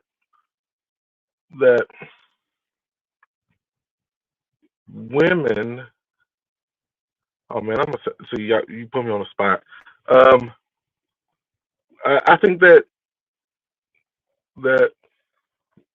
women don't fully understand or will accept what a man's role is. Thus, they think that they have to manage. Oh man, I'm saying this way wrong, but I think they think that they have to manage the relationship, when the truth of the matter is we men fully understand our duty and our role and responsibility, and thus we expect you to stay in your role and responsibility, and you want to cross over and do all kinds of other shit that has nothing to do with you inside of that relationship, and y'all don't understand where you're going wrong, and we can tell you exactly where you're going wrong because we fully understand our duty. So yes, I believe men understand relationships better than women. All right, Pat. Go ahead, Pat. Okay. This is my issue. My issue is that we have to step out of our roles because the men are not living up to their roles. So we're forced to do certain things that was never meant to be. So we have no choice, because if we have men going to jail, we have men that refuse to work, we have men who cheat, we have men who go to work, and even if they're not cheating, they come home and they think they're supposed to just sit on the couch and that's it. When I have worked, or we have worked just like they have. So we should share in some of this responsibility as far as household duties, as far as taking care of the children and so forth. And so the men, when they don't do what they're supposed to do, the roles, see, I don't like roles. That's the main thing. I believe that the man is the head. I do believe that, because that's biblically speaking. But at the same time, if you're not acting, doing what the head should be doing, then that means I got to step in and do it. And that was never meant to be. So I think that that's where the problem lies. It's not that you guys understand relationships better. If you understood relationships better, then guess what? You would do your role so I could stay in my lane and I wouldn't have to come into your lane. 2 points I want to touch on.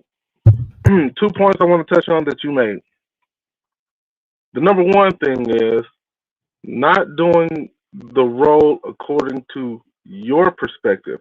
which if that's the case, then a closed mouth never gets fed. If you don't communicate it, a man won't adjust. The second part is we can't be held responsible for the men that women choose. I know that's the most, Shannon mistaken already know, that's probably the most red pill thing I've ever said, but we're not responsible for the men that cheat. That's, you chose them. We're not responsible for the men that don't work. You chose them. All the men that most of us know, I'm talking about in our immediate circles, don't do those things. So we can't be responsible for your choice. Like, What you said, but I agree with that part of it. But what you said is that men understand relationships better. So if you understand relationship and you said men, you meant the whole gamut. You didn't mean just your small circle. So there was a generalization, men in general. I wasn't speaking to the men, the few that's doing what they're supposed to. I wasn't speaking to the few in your circle that are doing what they're supposed to. There are too many that are not doing what they're supposed to.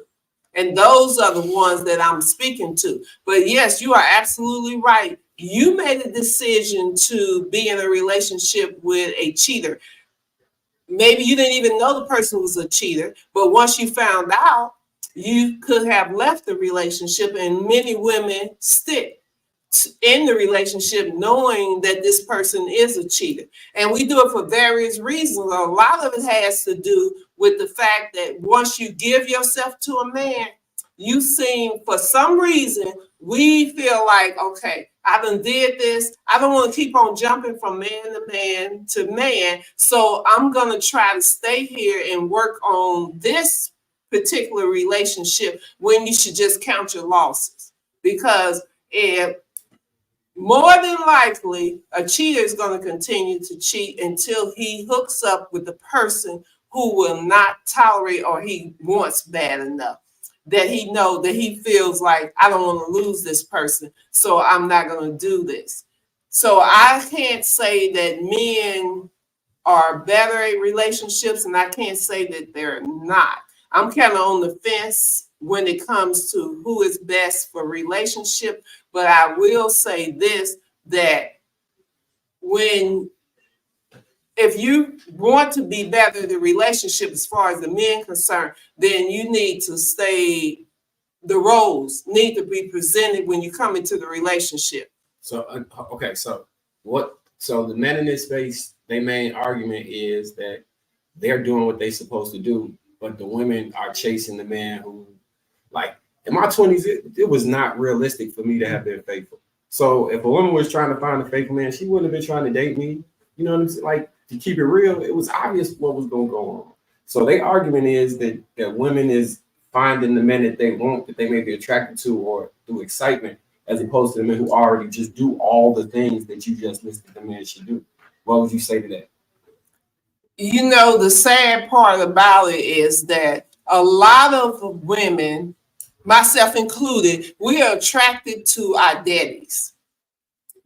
Whatever our daddy was. I love my daddy. My daddy was a cheater. So I had, for some reason, not even be known to me, happened to pick men who cheated when I'm in a relationship. The difference is I kicked them to the curb once I found out that they were cheaters, with the exception of the last one, because it was just all about the dollars.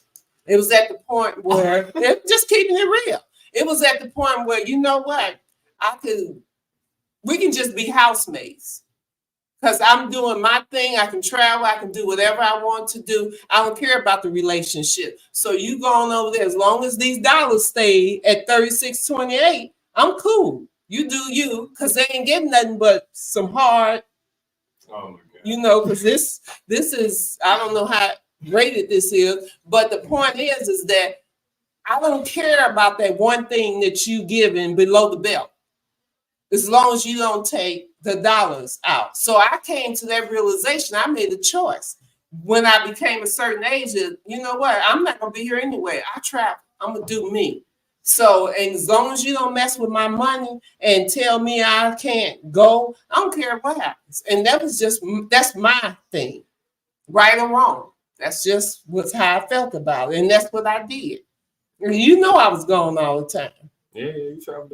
And the thing, to be clear, you wasn't going to date other men. No, it was never about no other man. I never cheated. Yeah. He did. No, but the way you worded it, people pick stuff up the wrong way. Okay, no, I never cheated, not once. It didn't even come across my mind to do that. Yes. You know what? I fuck with Auntie, bro. Like, that was probably some of the most real thing I've heard from women in this space. That, hey, I rock with you, Aunt Pat. I really do. This is what we actually kind of talked. We had a long back and forth yesterday in our group chat or whatever. This is why I say that I think I don't agree with the statement that men are best at relationships. This is why I think. So when we're talking about the relationship, the first thing that came out was roles, right? So I think men define a lot of things based off of the way they think and not really have the ability to kind of what we were talking about, having empathy or having social competence where they can be inclusive in the way that they think, right? Everything is black, white. A lot of times with women, we live in a gray because we understand nuances a lot better than men. So I think men know how to knowing the role and executing the roles are two different things. So I think men know how to talk about what their role is or what a man's role is or what they think a woman's role should be. So they know how to say that, but the execution part is what is different. So 9 times out of 10, when we're here, we say, well, what a man's role? Protect and provide. That's all they say, right? That's it. That is our role. But when you ask them what that protection and provision is very limited in terms of, I make sure my bills are paid. I make sure, my family is safe and they're protected. But for a woman, yes, of course, we need the physical protection if something happens, but it's deeper than that, right? I need you to protect me mentally. I need you to provide for me emotionally. So it's all of those other aspects that men miss in relationship because of just they're more in tune with the physical aspects of a relationship. Let me go to work. Let me make this money. The bills are paid. And they think that that's all a woman, they think that they're playing their role and that's all that the woman needs. But it's so much more that the woman needs that is not being protected, that is not being provided for. And on a woman's side, I not to say that, all women are great at relationships, but I think some of the social conditioning that we get early on kind of trains us to a degree that we need to, our role is to make the man happy despite how we feel. So, and y'all say it all the time, keep your feelings out of it. Marriage is a duty. You just do what you're supposed to do. It doesn't matter how you feel. Whereas for a woman, it does matter because that's part of our makeup. So that's why I say, I think men, and actually I think Shan, we had saw this, where they were saying that they did it was some kind of study or something where they were saying men typically judge themselves higher higher in terms of their ability and things that they can do versus what they really can, and women tend to judge themselves lower even though they have more ability. So that's when I think of it like that, I can see why a man would say that they're better at relationships because they're only able to think from a male perspective of what a relationship looks like. So I think John the Baptist want to come explain this. You want to drop the whatchamacallit? Right. I think, let me see if I put that video on here, which I did not. But there was a video that I did want to post, and I did not bring it up for this live, maybe another live. But I agree with what some of the things that I'm mistaken is saying. I think that there are important aspects to, you know, a relationship that are missing. So, for example, when you cheat, there's something about that leaves the woman vulnerable. Now she doesn't feel protected by you. She doesn't feel like you're loyal. There's so many feelings that leave her out in the, you know, the cold. Or even, we were even talking about this before, when you cheat with a crazy chick, now you got your whole family got to go into protection for real, because you know, cheated with a crazy chick, you know. So all of these things are taken into consideration when it comes to some of the things that men say they do. It's a manly thing to do, but they don't understand the manly thing to do is going against the relationship, the commitment of the relationship. So yeah, that's all I want to say. The irony behind that is, first I want to say mistaken. Keep in mind, I said men understand relationships better than women. I didn't say we pull that off. I said we understand it, and I said that on purpose. Okay, now, my bad. In regards to what Shan was saying, we have to get to it as men, and this is me speaking as men. We have to get to a place to where we understand that. I've never been a fan of the word cheating, but I understand why women use it. So we have to understand why cheating is a lack of protection for the woman.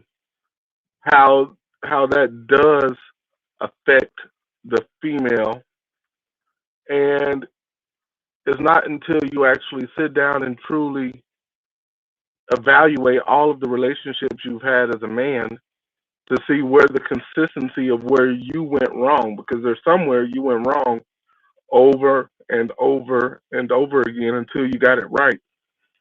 And fortunately, I must say fortunately for my wife, but she's super dope. Fortunately for me, I was able to get it figured out. And I understand what that full umbrella of protection looks like to a woman. Not from a male's perspective, but to a woman, for her to feel fully protected. And some of us don't get there. Some of us get there sooner. Some of us get there right around the age of 36. I'm just saying. But when we get there and embrace that part of our role and turn off some of those external triggers, like the you know, that spring skirt with the big butt. You gotta be able to see it only and keep moving. Don't act on it. And truthfully, I'm gonna tell y'all that's not easy. It isn't. It is not easy. But if you really love your woman and you really want to provide the ultimate protection, you do have to walk away from it. You have to walk away from those urges. I just want to throw that out there.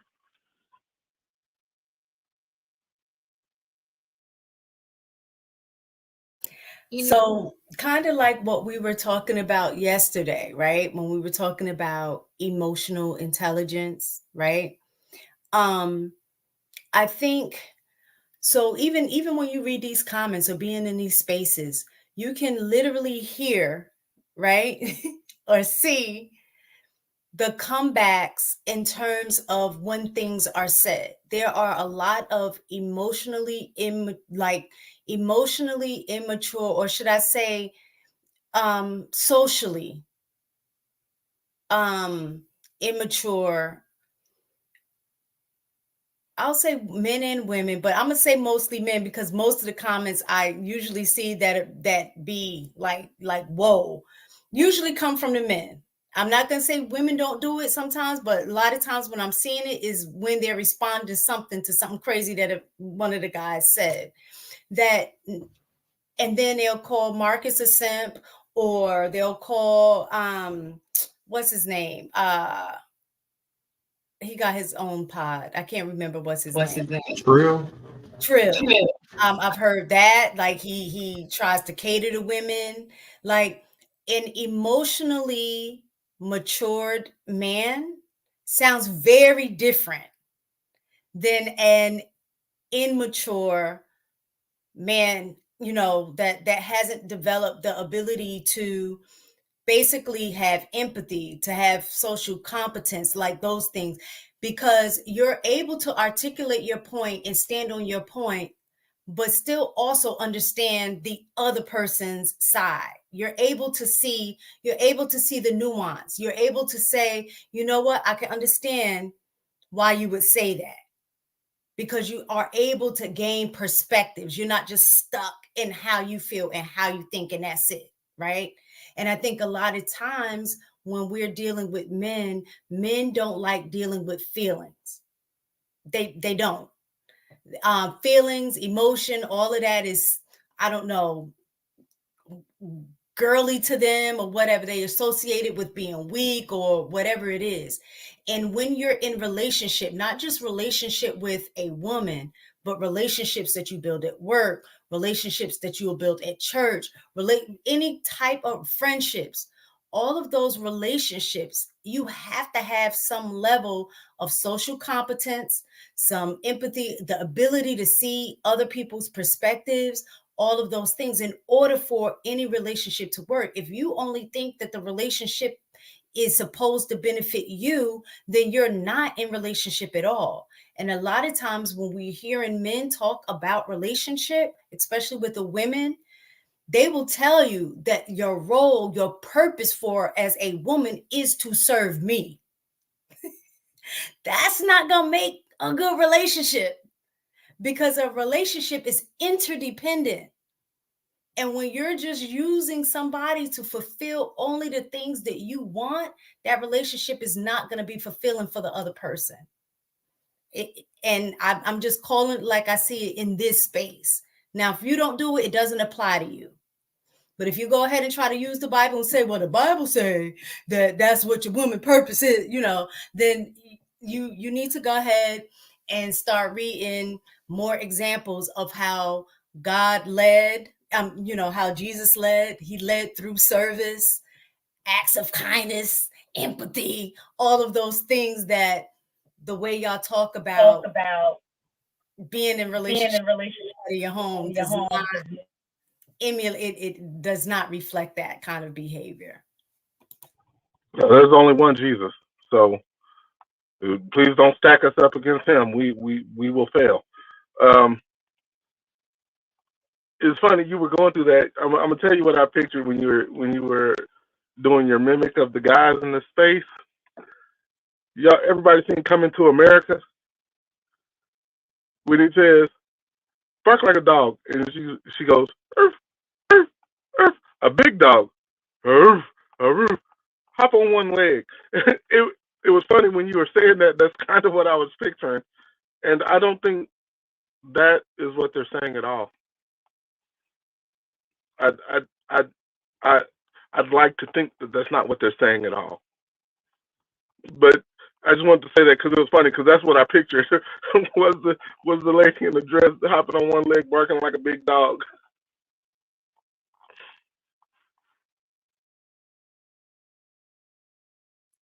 I think that no, I don't think that they're necessary. I think that it's just it kind of it's almost like implied, and I don't think it's meant to be that way. But when you're constantly saying, "Oh, well, she doesn't do this, she doesn't cook, she doesn't clean, and she should cook and clean, right? And so should you." And you know, but then you say, "Well, you know, we can't pay all the bills because it's inflation. So now you want her to cook, clean, and pay the bills, right?" Because they never say, well, I cook, I clean, I expect her to be able to cook and clean. It's always that's her womanly duty to cook and clean, right? And then you push in there sexual. It's her duty to be there for you sexually, which she should want to be, right? So a lot of these things sound like she's serving you, but you have to get help when serving her. And that's when you want her to pay half of the bills. Now, don't get it twisted. I don't mind paying half of the bills, but we're gonna have to share a lot of these other responsibilities as well. And so I think that's what there's a disconnect. Because it's like you don't want to help with her portion, but you need help with yours. Does that make sense? I think most Black men are like, I've seen studies where they talk about us being the most involved fathers, where we'll learn how to cook and clean. Like, we help with different things around the house. So I think we're probably the most helpful group of men in history, because we traditionally don't have patriarchy set up where we stay at home, we make all this money, and that's not been the experience for most of us. So I don't know too many fathers that didn't change diapers. I don't know too many fathers that won't pitch in when they need. Like, when you hear some of the panels that are married men talking, they all pitch in from what I hear. So my key word was, this is what you hear. It's not necessarily what's going on, but I'm saying when you hear in these spaces and people are talking, this is what is being preached, right?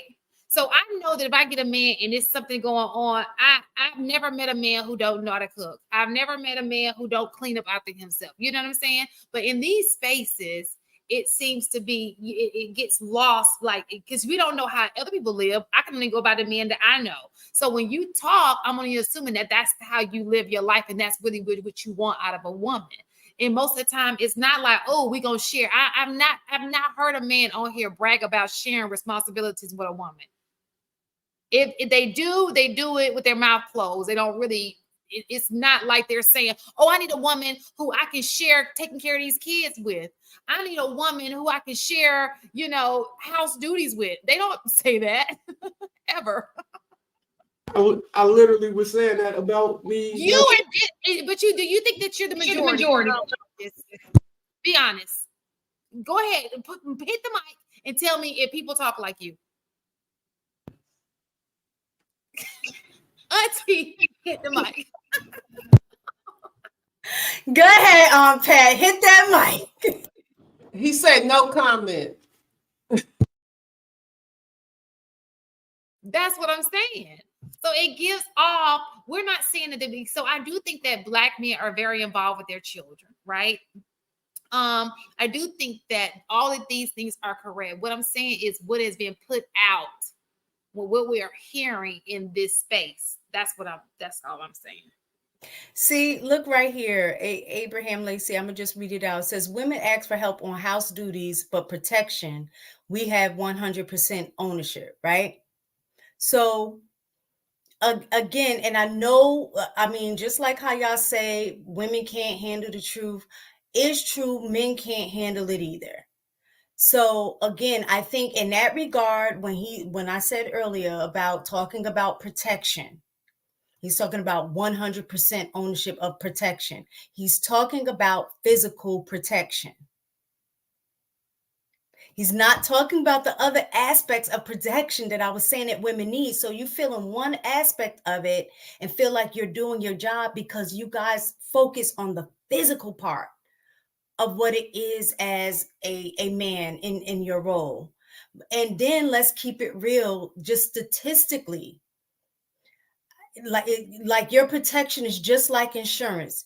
It's great when you need it, right? But for vast majority of the time, a lot of times when women need protection, you're not there because a lot of the protection occurs when she's by herself, right? So I'm not saying that it's not needed. I don't want to discredit it and say that it's not needed because absolutely, just like insurance, you're like, damn, I'm glad I had that insurance when an accident happened or when you get sick or things like that. But the vast majority of your life is not spent being sick. It's not spent getting in accidents. You know what I'm saying? Just like the vast majority of the protection that you're going to provide when we're talking about physical protection, is not going to happen all the time. Whereas the other aspects of the protection is going to be needed on a daily basis. And those are the parts that y'all really don't provide consistently. Well, y'all do a lot of bucking when we. So you ladies like to use the word control. Not you ladies, not the ladies on the panel, but women like to use the word control quite a bit when we try to offer other forms of protection, i.e., hey babe, don't put that on. Like, you shouldn't be wearing that. Hey babe, how about you not go to X, Y, and Z? Hey babe, I'm just trying to protect you from you. Maybe you shouldn't say that. Y'all, you can't tell me what to say. You can't tell me what to wear. You can't tell me where to go. Like, there's a whole bunch of pushback for when we're talking about the word protection, because y'all try to pick and choose what type of protection that the man provides. So when it's isolated down to just the physical piece, that's not enough. So, like, the men in these spaces have legitimate complaints, and like, they're not to be just simply discarded or disregarded. I was listening, and that was in my head. I was like, yo, like, y'all, sometimes y'all might want to listen to the man a little bit more. Maybe he's onto something. Maybe he's not trying to control you. Maybe he is just simply trying to protect you. Maybe he's trying to stop you from making a bad decision. Like, y'all can't pick and choose what the protection looks like. I agree. Do you realize that the example that you gave was still physical protection? That's my point. You're saying when we tell y'all don't wear that, don't do that, you're saying we thinking it is a form of control, but the reason you're telling us that is because of the idea that we could end up finding ourselves in a situation where some kind of physical act is going to happen to us. Right? Am I reading that the right way? Yeah, so I think that's still physical protection. That's what I'm saying. Give me an example of what you would consider emotional protection. Well, I gave you one earlier. What? When we were talking, when cheating was brought up, and I said when you get to a more mature space, you understand that that's also part of protection. Oh, okay. But at the same time, y'all also still, even if it's just like, even if that's just physical protection, where we're giving you the suggestions on what you should not be doing and the places you should not be going, y'all still will buck back against that. So, shit, if you're not gonna take that protection, why would I give you the emotional protection? Why would I give you the mental protection? Why wouldn't I just go ahead and go bust something down when I'm gonna get the same kind of pushback? I just think that the guys do have a legit complaint sometimes. Like, it's not the men aren't that super delusional to where it's these women don't want to listen. Shit, a lot of these women don't want to listen, even if it's for their own good. But that goes to your point about choosing wrong. You got a woman who don't want to listen to you, right?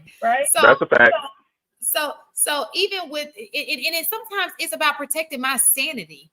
You know, I shouldn't have to wonder where you're going half the night. Like, it's just for part of just protecting.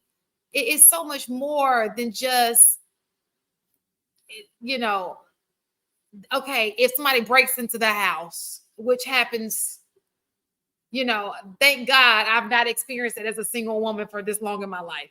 So if somebody breaks into the house or any of these bad things happen, that one-time event, emotional protection almost happens every day.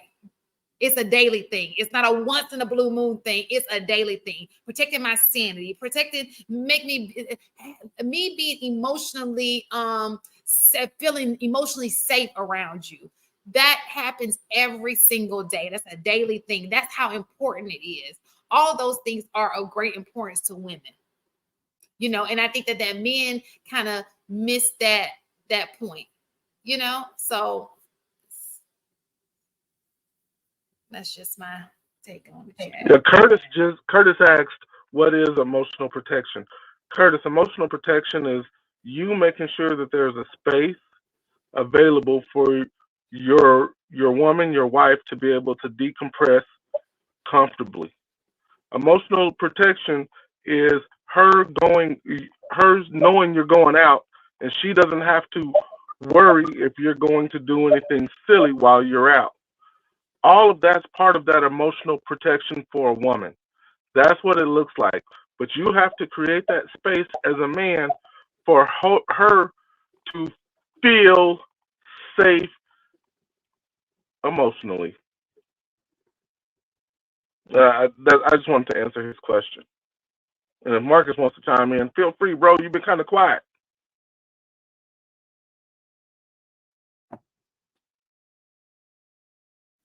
I say no. I just been letting it build, and I mean I agree that the emotional So what was the three? Can you give 3 examples of it for people that may not know what you mean mistaken when you talk about protection, like in real life, how those 3 examples would manifest?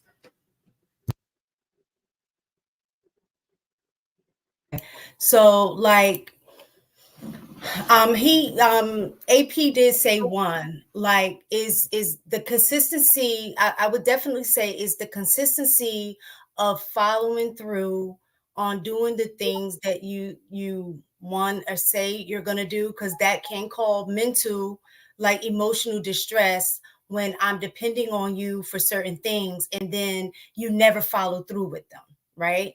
So that would be an example of, protecting me emotionally. Another thing is, like Shan brought up the example that like you going out, stepping outside of the relationship, that would cause emotional distress, right? So knowing that you're trustworthy helps build emotional protection for me, right? Or for women in general.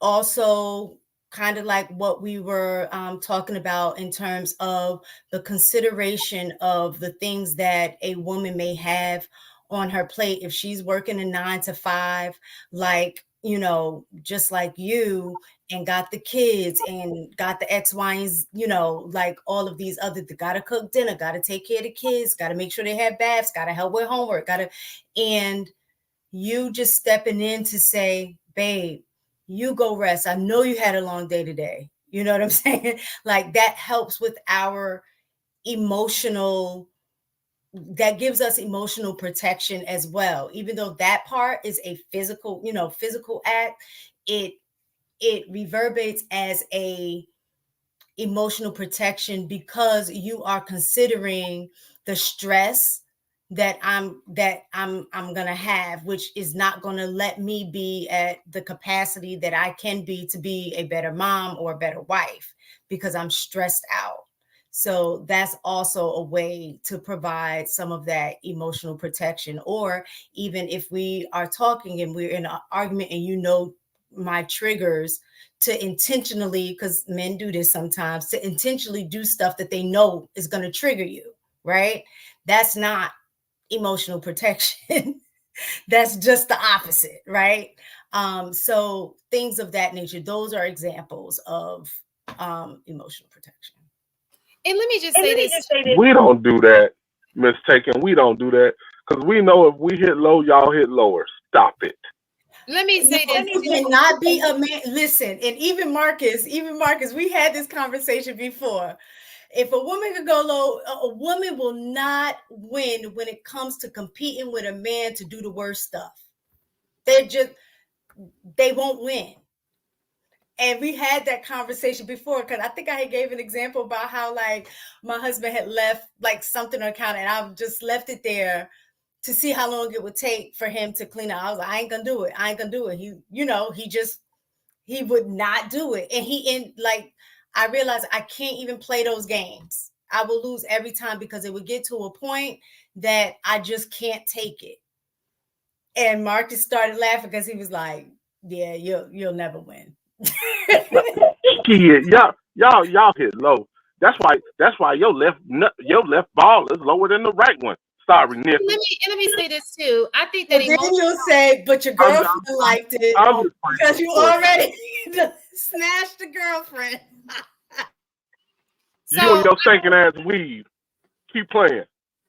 So I think that too, when it comes to emotional, when it comes to I forgot what the topic was, but I think something else to take in consideration is too, I think that a lot of times men leave a relationship, but they don't leave a relationship. Okay. So if you had, let's just say you have a woman and she's fulfilling your needs outside the relationship, you're neglecting your home because you can't be two places at one time. Okay. Because you got two different things going on in two different directions. And so that checkout, women feel that, right? They feel like, you want to know if what a man's doing, if he's cheating on you, his pattern is going to change. Everything about him is going to change. And so when men do that, and the reason why, because a lot of men do, they just do. I know everybody, I wish everybody was as faithful as you, AP. And I can't put Marcus in this situation because we just heard that story. But whoa. You are now. Did you hear her? He is now. No, Marcus is on this show talking about polygamy every single week. Okay, so we don't. But you can't really count it as cheating because his partner agreed to it. So I wouldn't cheating. Yeah. I wouldn't say cheating. It was a joke. It really was a joke. Pause it. So what I would say is this: if you have two different things going on, men check out a relationship. And so that leaves a woman in an emotional state. There's no communication that's going on. You probably got a little funky attitude. No, you have not left the household, because men don't leave, but they will definitely leave, if that makes sense. And that leaves her in a place where you're not communicating effectively. You leaving, your patterns have changed, and that's distress. And that's not protecting the wife. You're there, you're like, well, I'm here. Like, that's so just okay just to be here, but you're not here. There's nothing about you here. So I think that goes into that category as well. That's a big one. Anybody else want to add? No? And you're right, men and women can cause emotional distress. Vic is absolutely right. Men and women can do that. Okay, and there's only one more video, which is the topic of the thing, and we don't have to talk about it real. And it goes back to what we discussed earlier, the last topic. So what are you guys and I feel like that can go both ways. I think that a man can be a treasure as well, or men like to be called prize these days. A prize as well to women. So. I refuse to accept that feminine talking point, but y'all go ahead. They kind of be called the catch, the prize. We had a whole conversation about it. $48,000 a year and in a 1-bedroom apartment is not a fucking prize. And I said what I said for anybody in the chat. Y'all can kiss my ass. Get your game up, get yourself up. Then maybe we can revisit this conversation. But in regards to the video,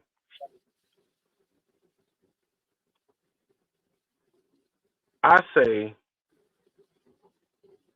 a trophy belongs on a mantle. And personally, I'm not gonna put a woman on a mantle. I'm just not gonna do that. In regards to the treasure piece, actually, I don't know. Like, I was listening to him and I was like, okay, I'm feeling what you're saying, but I stayed competing. I stayed doing the things that I did to get my chick.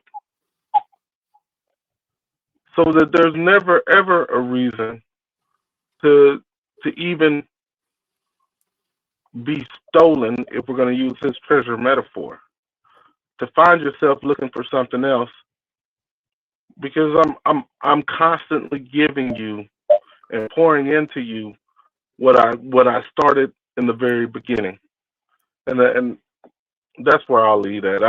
I'll have the analogy falls apart when we talk about putting a trophy on a mantle, because I ain't doing that, and we value treasure wrong. Like I don't know if that's true either. Anyway, what do you got to say, Marcus? Curious on your point on this.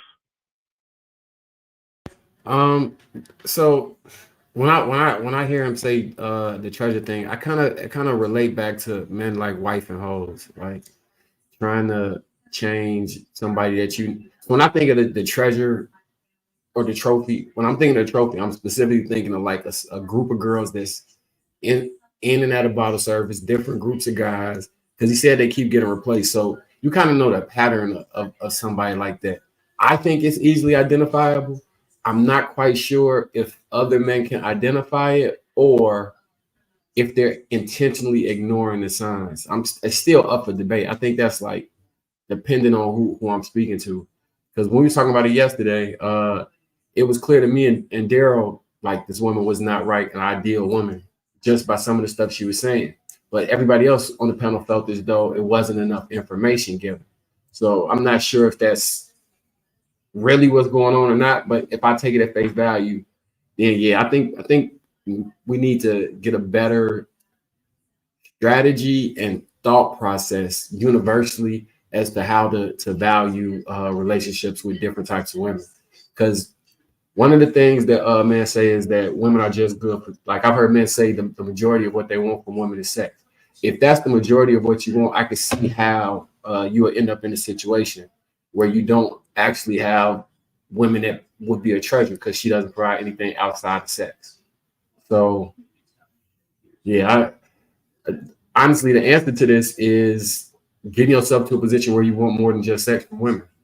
Then you probably would get a treasure.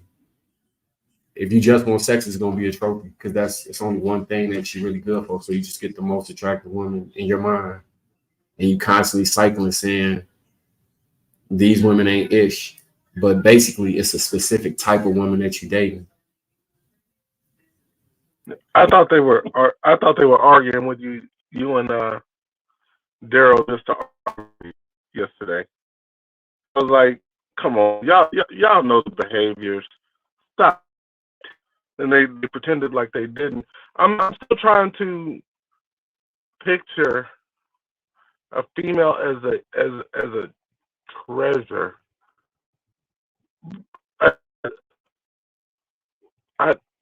It's hard for me to see it, and maybe I'm just missing the analogy. So I think when he's saying treasure, he's specifically talking about somebody that's extremely valuable to you in more ways than just one. And a lot of times, like you don't see me posting relationships of on social media all day, right?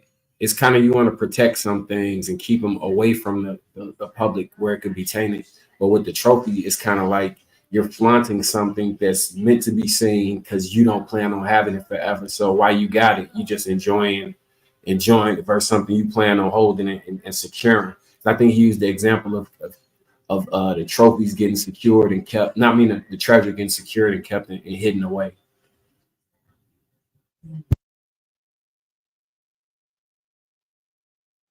I can understand that. So basically, like a pirate digging up the treasure and throwing it on his boat and kind of not letting folks know he found it. I got you.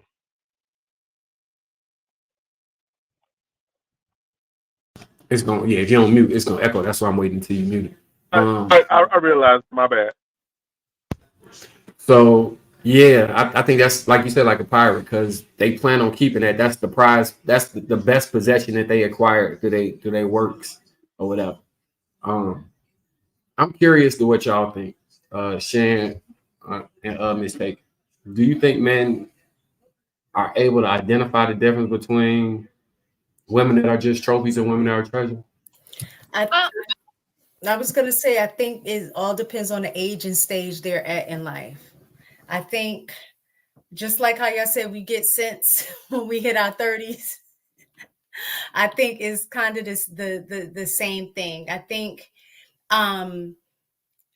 when the younger men they have trophies, but think that they're treasures until they've had enough experience to recognize the difference between what a treasure is and a trophy is. So I think it depends on like how you was talking about how earlier you just used to, well, Aunt Pat put you on blast, but you already told us the story about how you did your thing with other girls, but you came across great girls. Not saying that they probably were they could have been treasures based on like what Aunt Pat was saying, but you was just probably in the trophy business at that point in time.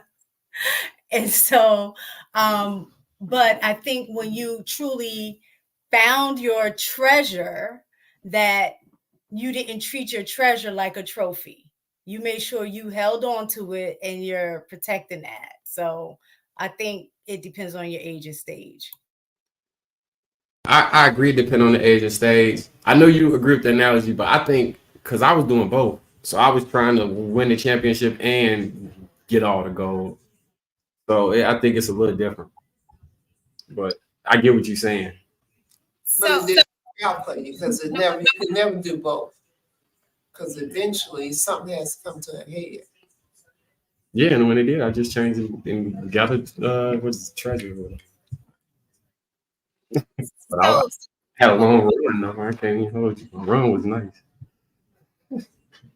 I think that men know. I think that men. I guess mistaken broken down from age, but I would say that even when they do know, they know. I think they've always known. I think the problem is people want what they want, and sometimes they don't want what they need, right? And that goes for men and women alike. So it looks good. It's not good for you, but it looks so good. It's a want. It's a desire. It fills my desires, but it's toxic. It's this, it's that. It's not a treasure. It's people out here, they don't even care that they don't even care to want a treasure. They just want a trophy. They in a point in their life where, how many times we say, oh, the men who hit men get older, they want a younger wife. That's a trophy. That's not a treasure, because we all know what she's there for, so he knows that. Because a person who a treasure is going to want you for who you are, not for what you can do for them. And so again, I do believe age does have something to do with it, mistaken. But even at a young age, when that girl ain't for you. You know it. You in something toxic. And I'm saying that because I was young too. And even with boys, come on, if you're at 18 and 19 years old, if that girl guy is doing the extra, that's not good for you. You just in love with that toxicity. It moves you. It's like, you do. You do. I don't because of your development, but I think I don't know if you do. I'm like, I have a long conversation coming up with my son because he has two friends that are competing for his attention at the current moment, and he don't realize that neither one of these chicks is he should be trying to holler at. And honestly, Marcus, now that I've considered it a little bit more, you know what? Maybe the men in the space don't know. What are some of the arguments and the gripes that we hear, right?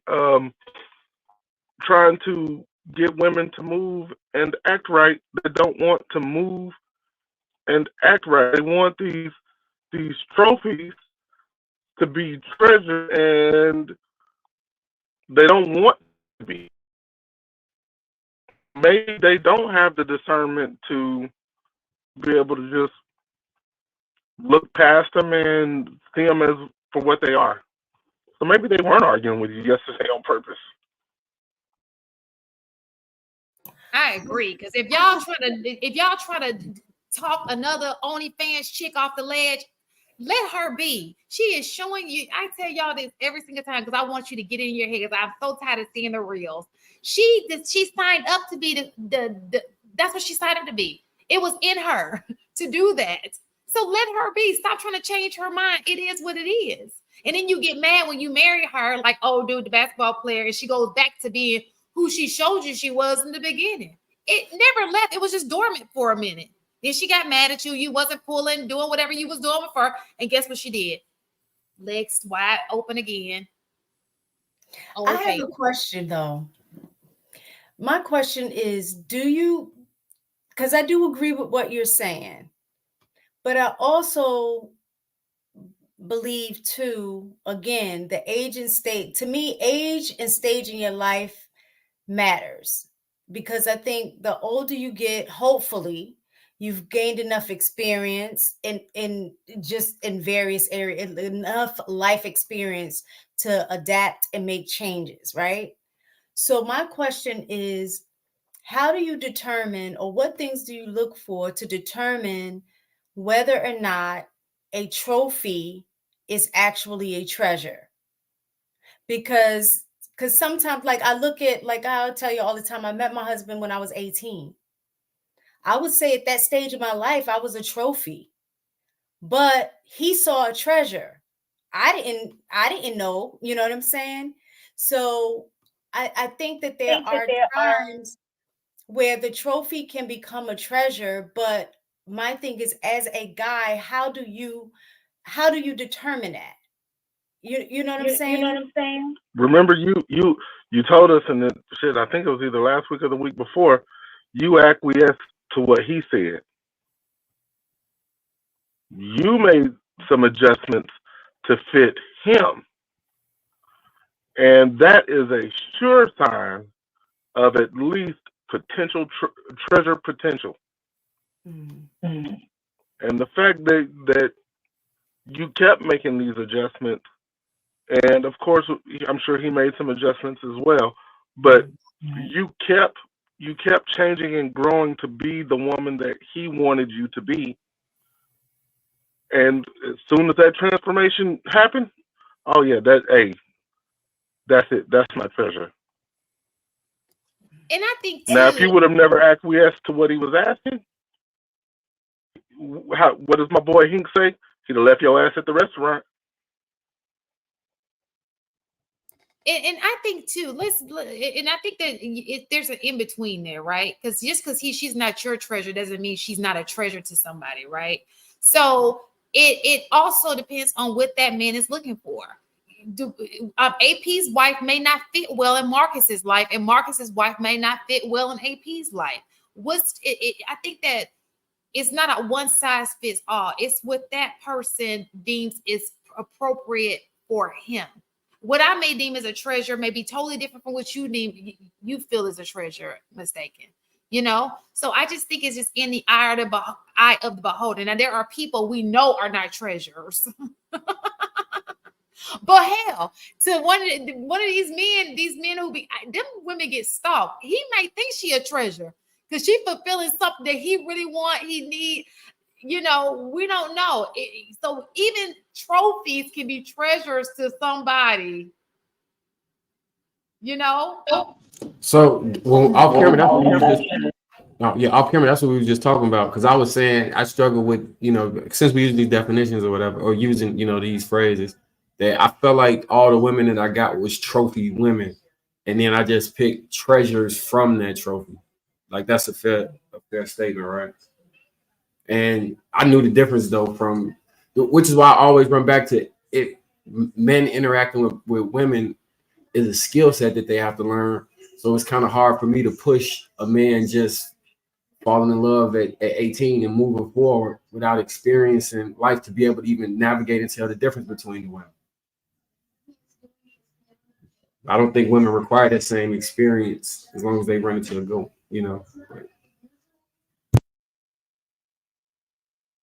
Can't turn to a housewife. They better stop playing. Well, hoes arcs can be housewives as well. Now, would she have morals and would she, do the things morally that you want her to do? Probably not. But she can probably tend to a house. Sometimes them hoes can cook. They can clean. They can whip Which up is some. why you meet them at their house so that they can cook for you, and you can smash and take your ass home and leave them the mess to clean up. Don't turn no hoe into a housewife. Don't do it. Shit. Somebody in the chat say we conflated them. He right, it did get conflated. Because when I was thinking of trophies, I specifically was thinking to a certain beauty standard, where it's like I could see you in a magazine or in a video or something. So I was just saying that from there, but it messed the analogy up. So yeah, I Maybe digress on that. when I think of trophy, I think of a person who you can brag about. Like it's like it's all about physical. That person you just bragging about it. It's no depth. Like she doesn't have substance. She doesn't bring much to the table. She's just her looks. That's what I think about it. That's The That's what I think about also when I think about a trophy. It's just strictly her outer appearance. And that's it. On the inside, she is a monster, you know, as far as, and then this is the problem. The guys, like the basketball guy, he took a trophy and made her into a treasure in his mind, but she was still just a trophy. And she could, that's sometimes trophies can never be anything but a trophy. They can never be a treasure. So you say these hoes don't always be hoes? You know what? I'm gonna tell you, I know some women who by definition would be considered a hoe, but with the right man, they became treasures. Just by definition. And you know, I even had one, she would say, I'm a hoe from way back. I don't know why she would say that, but that was her favorite statement. But she ended up making a great wife and mother. But she was faithful once she got with the right person. So I guess she went from a trophy to a treasure. I don't know. You know. I'm just telling you what the definition of what we consider a hoe, she was definitely that. And it's some out here. So I can't say that a hoe cannot become a treasure or a wife or whatever the case may be, because I know people who actually turned their life around. Or were they actually a treasure who was just disillusioned and lost? Wait, so how they turn it around? Did that, was it like religion? Was it like a good man? Like what? I think, well, some was definitely religion. They became saved, but it's some that it has nothing to do with that. They just at some point in their life they decided they ran into the right man and they decided, you know what, I'm gonna settle down and do right, and that's what they did. So you're saying that the right man would change a woman? I definitely think that the same, and vice versa. I think they can spark the change. Yes, you got to change. The right woman can spark the change, but I think they maintain it. Yeah, you have. I think they will. You will want to change if the person that you want, if it's a requirement and you really want this person, then you'll put forth the effort to change. But nobody can change another person. We all know this. But I can say, you know what? I met Mr. Right, for lack of a better explanation. And I know that there's some requirements in order for me to be with Mr. Right. So I make a decision. Okay, you know what? I'm going to give up some of my ways because I truly want to be with Mr. Right. And one of my ways could be hoeing. So I know that if I continue to hoe, I cannot be with Mr. Right. So I'm willing to give that portion of my life up so that I could be with him. I made this argument sometimes. I just wanted to highlight that. And I want to point out, it's important to know why she is sleeping around. you'll be amazed. And I've said this before, you'll be amazed how many women sleep around because that's their attention. They like the attention that sleeping around gives them, right? They don't get that natural attention. So they feel like I have to sleep with this guy just to get his attention or get him to desire me the way that I want to be desired. So you have some people who just like to have sex, and you got some people who really just want the company of a man, and that's how they get the company of a man. They're just doing it all wrong. So it's different holes. I mean, it's different whole strategy. I was gonna say, okay, go ahead. I was gonna say I agree with what Aunt Pat was saying about meeting the right person to spark the change. But like she said, they'll make the adjustments for the person. But the problem is that if they're strictly only doing it for the person and not really seeing the value in the change that the person is sparking. So if they're just sparking a change, you're trying to get them, and whatever you did, whatever you're doing is still really not out of you. You really don't have the mindset that you want a different outcome. Then I do think you'll fall back into like your old habits. But if the person sparks the change where they can show you a different outcome that aligns with the life that you want or the goals that you want, then I think you're more apt to stick to that, the changes that you're making to be with that person. So it's just in me. I truly believe vast majority of people can change, but it's the mindset behind whether or not you want the change.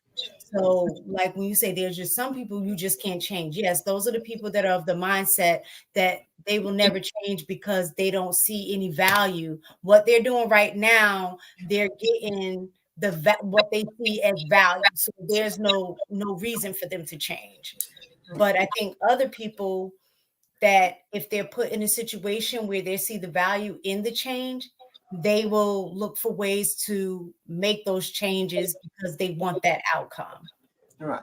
I think, what's her name? Shan. Shan, I think you hit something very important when you made the statement about people. What did you say just before? Mistaken. Yeah. Just before mistaken. Women cheat. I mean, not cheat, but sleep around for different reasons. Okay, so that brought to mind my roommate when I was in college. She was a Caucasian woman, and she brought home on the weekdays a different man every night. On weekends, she brought one in the afternoon and one in the evening. And this went on for about a year. So we won't even add how many people she slept with. And she would go back there. She slept with each one of them. And you knew she was sleeping with each one of them because of the noise that was going on. And all of a sudden, she's screaming and hollering. Everybody made her scream and holler. So she was faking it. I don't know. I ain't into it like that. I ain't gonna say that's her thing. But the point is, about a year and a half into this, one of the guys she brought home, they connected. They ended up getting married, and she stopped sleeping around. Because to be honest with you, we thought she was a nympho because, but apparently not, because she was able to be faithful to this man once she hit the man that either one, I don't know exactly, because when you're 18, 19 years old, it's kind of hard to tell exactly what was going on. But thinking about it, I think that she was just trying to find somebody to love her. Once she found the person that was willing to accept her, that was all that she was looking for. So she stopped sleeping with all these different men. Did he know she was on? Now, you know what? We at a small university, probably so. I don't think he cared. Mm-hmm. But I can't say for sure that he did know. I knew because she's my roommate. Now, was people around campus talking to her? She white. I ain't hanging no circles, so I don't know. To be honest with you. That's great. I just want to make two quick points. Men, If you have the option, don't you turn no fucking hoe into a housewife. Because the point too is these hoes ain't loyal. Use them for what they good for. We need hoes. We need them. Use them for what they good for, because she's cool with it. Don't you turn that bitch into no motherfucking housewife. So you saying do that it. none of them can change? Is that what you're saying? That's not what I said. What I said was, men, if you have another option, don't you choose that hoe. She was, I believe, yeah, no, a zebra can't change her stripes. A zebra will not turn into a fucking giraffe. So are you saying that, like, with I'll use you. I wasn't gonna say Marcus. I was gonna, since Auntie brought that up, like saying, so if a guy had a past where he consistently did what he did, and then he meets the right woman and changed for that woman, are you saying that woman should not? Double standard. No, what I'm saying is, are you saying that woman shouldn't trust you? Because it's still the same in terms of pattern of behavior, regardless of you girl or a guy. The pattern of behavior is still consistent. You haven't practiced discipline, right? So to think that you're just going to meet a girl and, oh, she just changed my world, and now you've already built a habit of not having to not have sex, for her to think that you will, is that stupid on her part to trust that you're going to be faithful in that relationship? So I believe men and women are different. But yes, to answer your question, to stay consistent, yeah, she'd be stupid. But I think there's a very distinct difference between men and women. How? And which that's one you and I will never agree on. I understand. No, I can see a woman changing and not doing it before a man can, especially the way that Marcus is talking about how men's biological nature just prevents them from being faithful. They need more than multiple. So I truly believe that a 304 can change quicker or more so than a man who has a history of being a 304. Absolutely. Yeah, she'll change when she hit that fucking wall. There's no such thing as a man 304. I agree, Marcus. Just because y'all are all agree on that, don't make it true.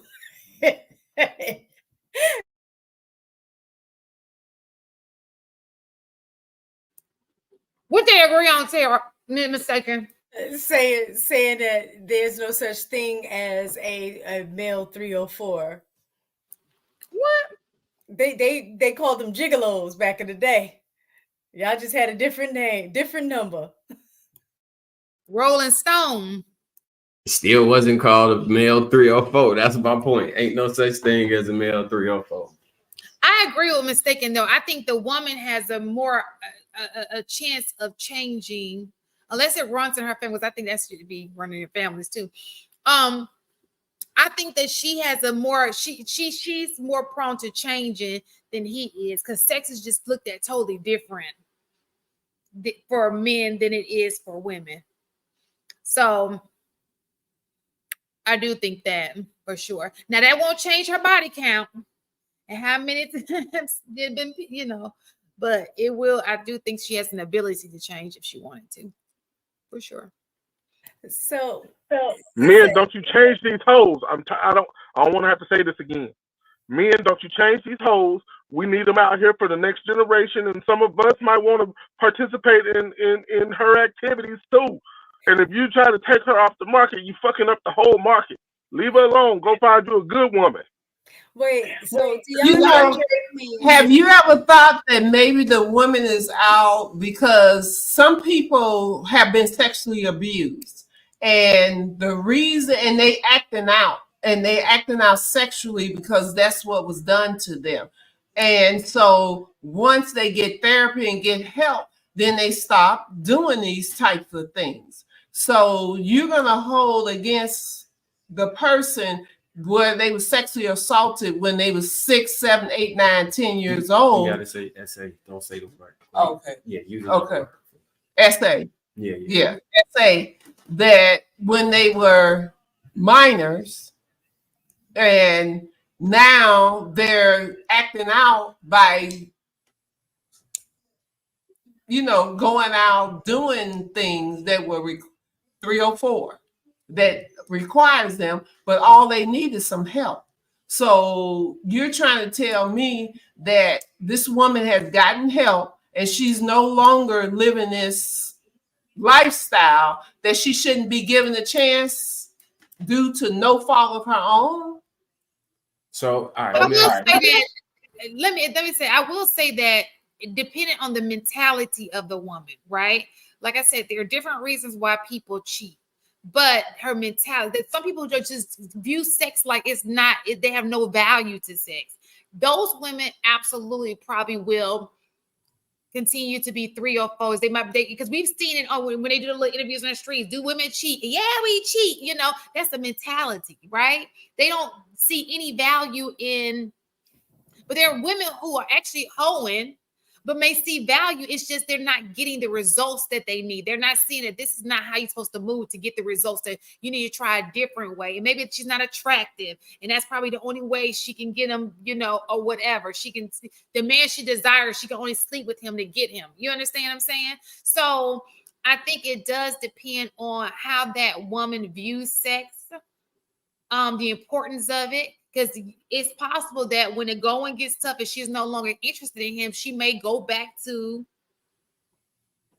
getting that pleasure from different men. So I won't say, but I will say that if her mentality is like she really is a good person, she's like your roommate, she may be trying to just find love. It's possible that she found love and she's like, okay, mission accomplished. I'm done. Let me put this theory to practice. So if I had met a porn star, right, that used to be a prostitute, and I came and said I was getting married to her, what would you say? And she changed her ways? We think she changed her ways. Okay. That's a hard one, because if she's truly changed, then I don't have a problem with you if that's what you want to do. I'm gonna bag you up 100%. If it was me personally, I probably would have to pass on the porn star. I could deal with a woman who sleeps around and gets herself together and gets healed, because like she said, it's so many different reasons why. But to me, when you decide that you want a profession as a porn star, that's out of my atmosphere as far as a mate. Well, that girl, your roommate, she probably slept with more people than the porn star. It's a possibility, but it's totally different. She just didn't get paid for it. Yeah, she as a porn star, you put that out for other people to see that you was 304, right?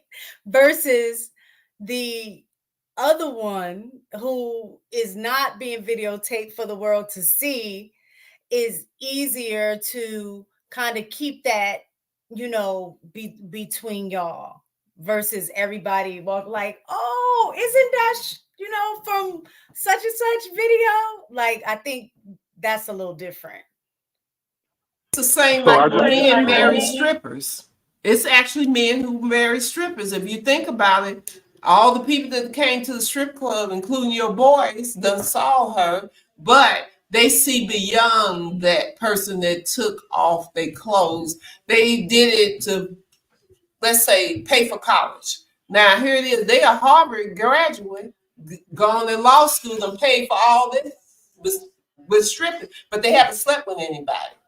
So wait, you telling me that there's a Harvard graduate stripper that never slept with nobody? Get out of here. No, I'm talking about slept with the people, the customers.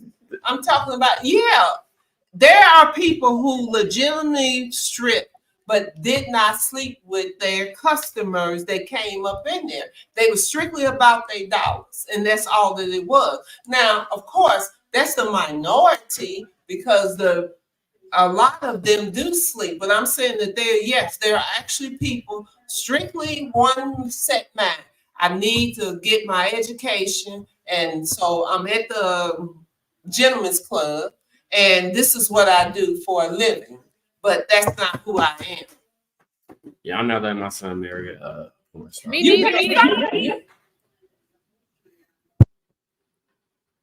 Okay, so I'm Aunt Pat, I'm gonna address you point by point, and I'm gonna be a little bit more serious because you brought up SA, and that's a very serious thing to me, right?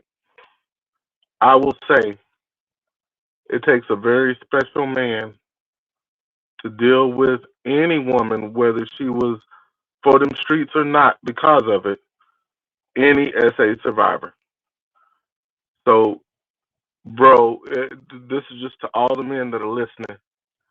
If you don't have a ridiculous amount of patience,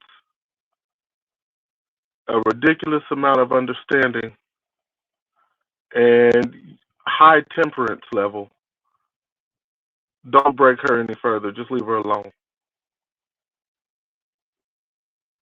I definitely agree with that. That's just me being honest about that. Regarding a stripper, I'm gonna have a little bit more fun with. Bros, it is a small minority of them women that are wifey material. Throw your dollar and leave them alone. Don't you try to wife a stripper and you're going to be the next one on one of these panels talking about how women ain't shit and how women are delusional when your ass was the delusional one trying to wife a stripper. Don't you do it. Don't you do it. And aside from that, if she a baddie, let her keep working so other folks can enjoy her body, please. Don't you take her off the market. Let us enjoy that, please. But when it comes to SA, that's such a serious thing, and I think that it's kind of under talked about, especially in our community.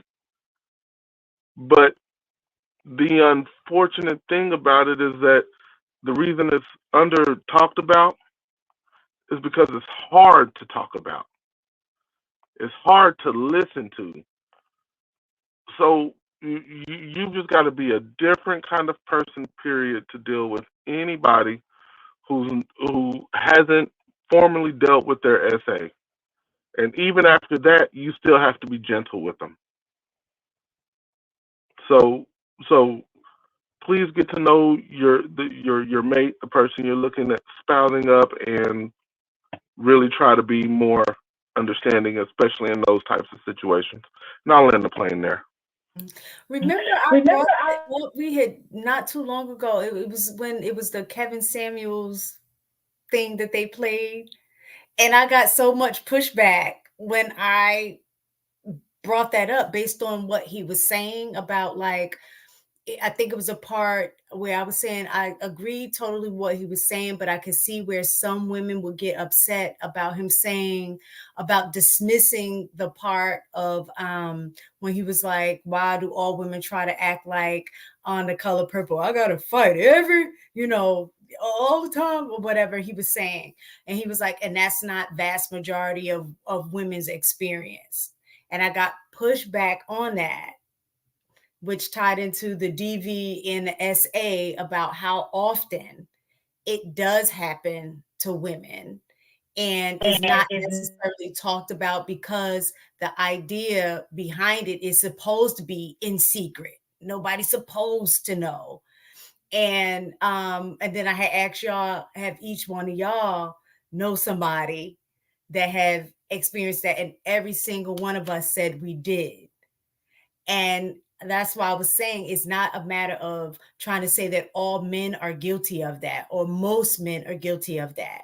But there is a significant amount, because I think the stats was saying that it was like 1 in 3 or 1 in 4 women have experienced that. That's a lot. That's a lot. But we don't talk about it because I think a lot of times when we do, I think men feel like we're trying to say it's them, like person. You know, like how y'all say, if it don't apply, let it fly. But I think because it's such a serious thing, no man wants to be seen as like that person. And I get it. But I think that that's part of why we can't have the conversation as well. But so it was that conversation that prompted me to kind of dive into it a little bit more. The actual number is 1 in 7 people. That includes men and women. That is huge. That is so huge. I can't believe that we don't talk about it more. Again, I understand why, because it's truly. I don't want to sit for 2 hours and listen to stories about that happening to people. Nobody really wants to sit and I don't know how many of us can stomach it, because all it does is make you angry. But yeah, I dove a bit more into it over the last week, and I was like, oh my God, this is gross.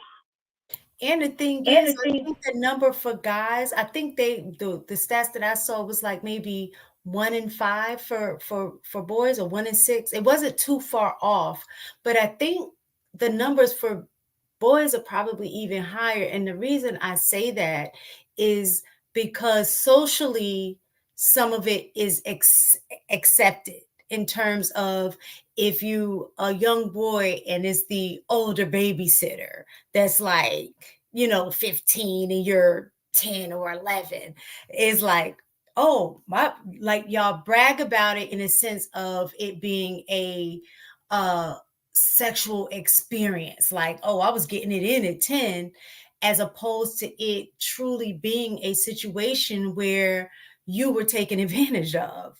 So I think the numbers for guys are a lot higher, because all of the guys that I know personally and talked about when they started having sex, it was always mostly a situation where it was the older babysitter that, was doing some things. And so I think the numbers are actually much higher for guys than like the 1 in 7 or something like that. Okay, so did you want to add on to that? I didn't want to go into the whole, but no, like I said, it's tough to discuss it, and I'm just giving the numbers that I was able to find, and yeah, it's really tough to discuss. So yeah, we can move on. Oh wow, we're approaching 3 hours. Yeah, and I have one quick question, but go ahead. Go, you better read these. Go ahead, Marcus. John the Baptist with the $2. Excuses. John the Baptist with a two again. The ladies just proved my point. I don't know what that was. John the Baptist with 2. Explain the Trinity. I think he said that twice. That's a different. John the Baptist with 2 again. Explain the Trinity. So I think when he was John the Baptist with $2. Why is a relationship based in hurt? What was we go ahead and do the Trinity thing? So I think this was earlier when he was trying to say men are better at relationships than women, and he was saying, "Well, proved this point." John the Baptist with 2 again. Mistaken. God placed His values on us. He was trying to come up and explain it. I agree. God placed a value on us, but that doesn't mean other people understand or recognize your value or your worth. Sometimes you don't even recognize your own value or worth. So, yeah. John the Baptist with 2 again. Women are 304s. Men are 304 mongers. 305. He just spelled it. Oh. Yeah. I mean, ain't that what it's saying in the Bible? John the Baptist based most of all his stuff off the Bible. So I just wanted to ask, I just wanted to interpret the Bible. So that's why I think there's a lot of issues depending on who reads the Bible and how it's interpreted. That's what I've heard some stuff like I don't all know the Bible. I don't know him like that at all. It's just only in these spaces. And sometimes I've heard him say things that I do hear a lot of people say sometimes that you interpret it to your benefit. So kind of like they did with the slaves. So listen, I just wanted to address it's something I saw on Facebook real fast. I am now confused on what men want out of a maid. I just saw a Siamese twin, not both of them, but one of them got married. And I guess the other one is just waiting for her mate. I don't know how that's going to work. But they specifically said Haley got married, which means whoever the other girl, whatever her name is, did not get married. But that's neither here nor there. The fact of the matter is she got a man. She got a ring. Do you got a picture of this? Wait, so it was two people living in one body? Yeah, they were connected by the head. They were connected by the head and shared the same body. They couldn't separate them because of where they were connected. Does one of them have more control over the body than the other one? Probably Haley. The one that got married got more control? Possibly. You know, it's really wild. If one of them didn't want to have sex, could he be charged with rape?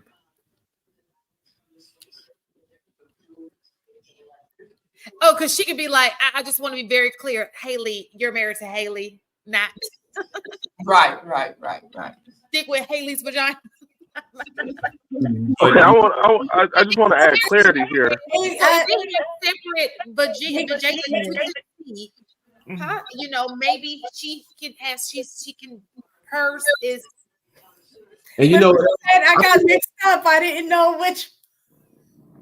I think that's a prime example of what relationships look like when you have two people fighting against each other. Two heads on one body. That's all I think that's. That's 2 mouths. And the second part of that's 2 mouths. That's 2 mouths, but you always got a mediator. Hopefully they don't think the same, like, nah, you was wrong, sis. You know, and hopefully she's honest. What is their names? Because they are older. I remember when they were younger. Oh, but is she married? You said that they were joined at the head, so it's two separate bodies. Let me tell you. I'm gonna tell you. I think they share. I remember they share one body, but have. Yeah, share one body. Yeah, they share one body. And he looked happy too. Look at him. Because he in a threesome every night. Well, and read it up. And he's in a 2.5 some. You might love different things about each one of them. I don't know. Yeah, they share the same boobs. Listen, but you know what? That dress kind of big. Let me look and see if I can see up the bottom. Let me see, because they may have different. Oh, Abby and Brittany. That's their name. Let's see.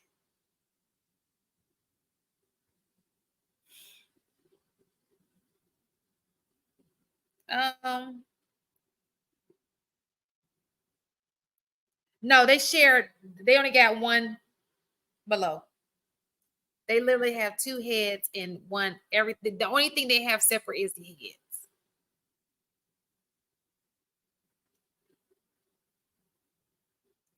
Oh, I'm so happy for them though.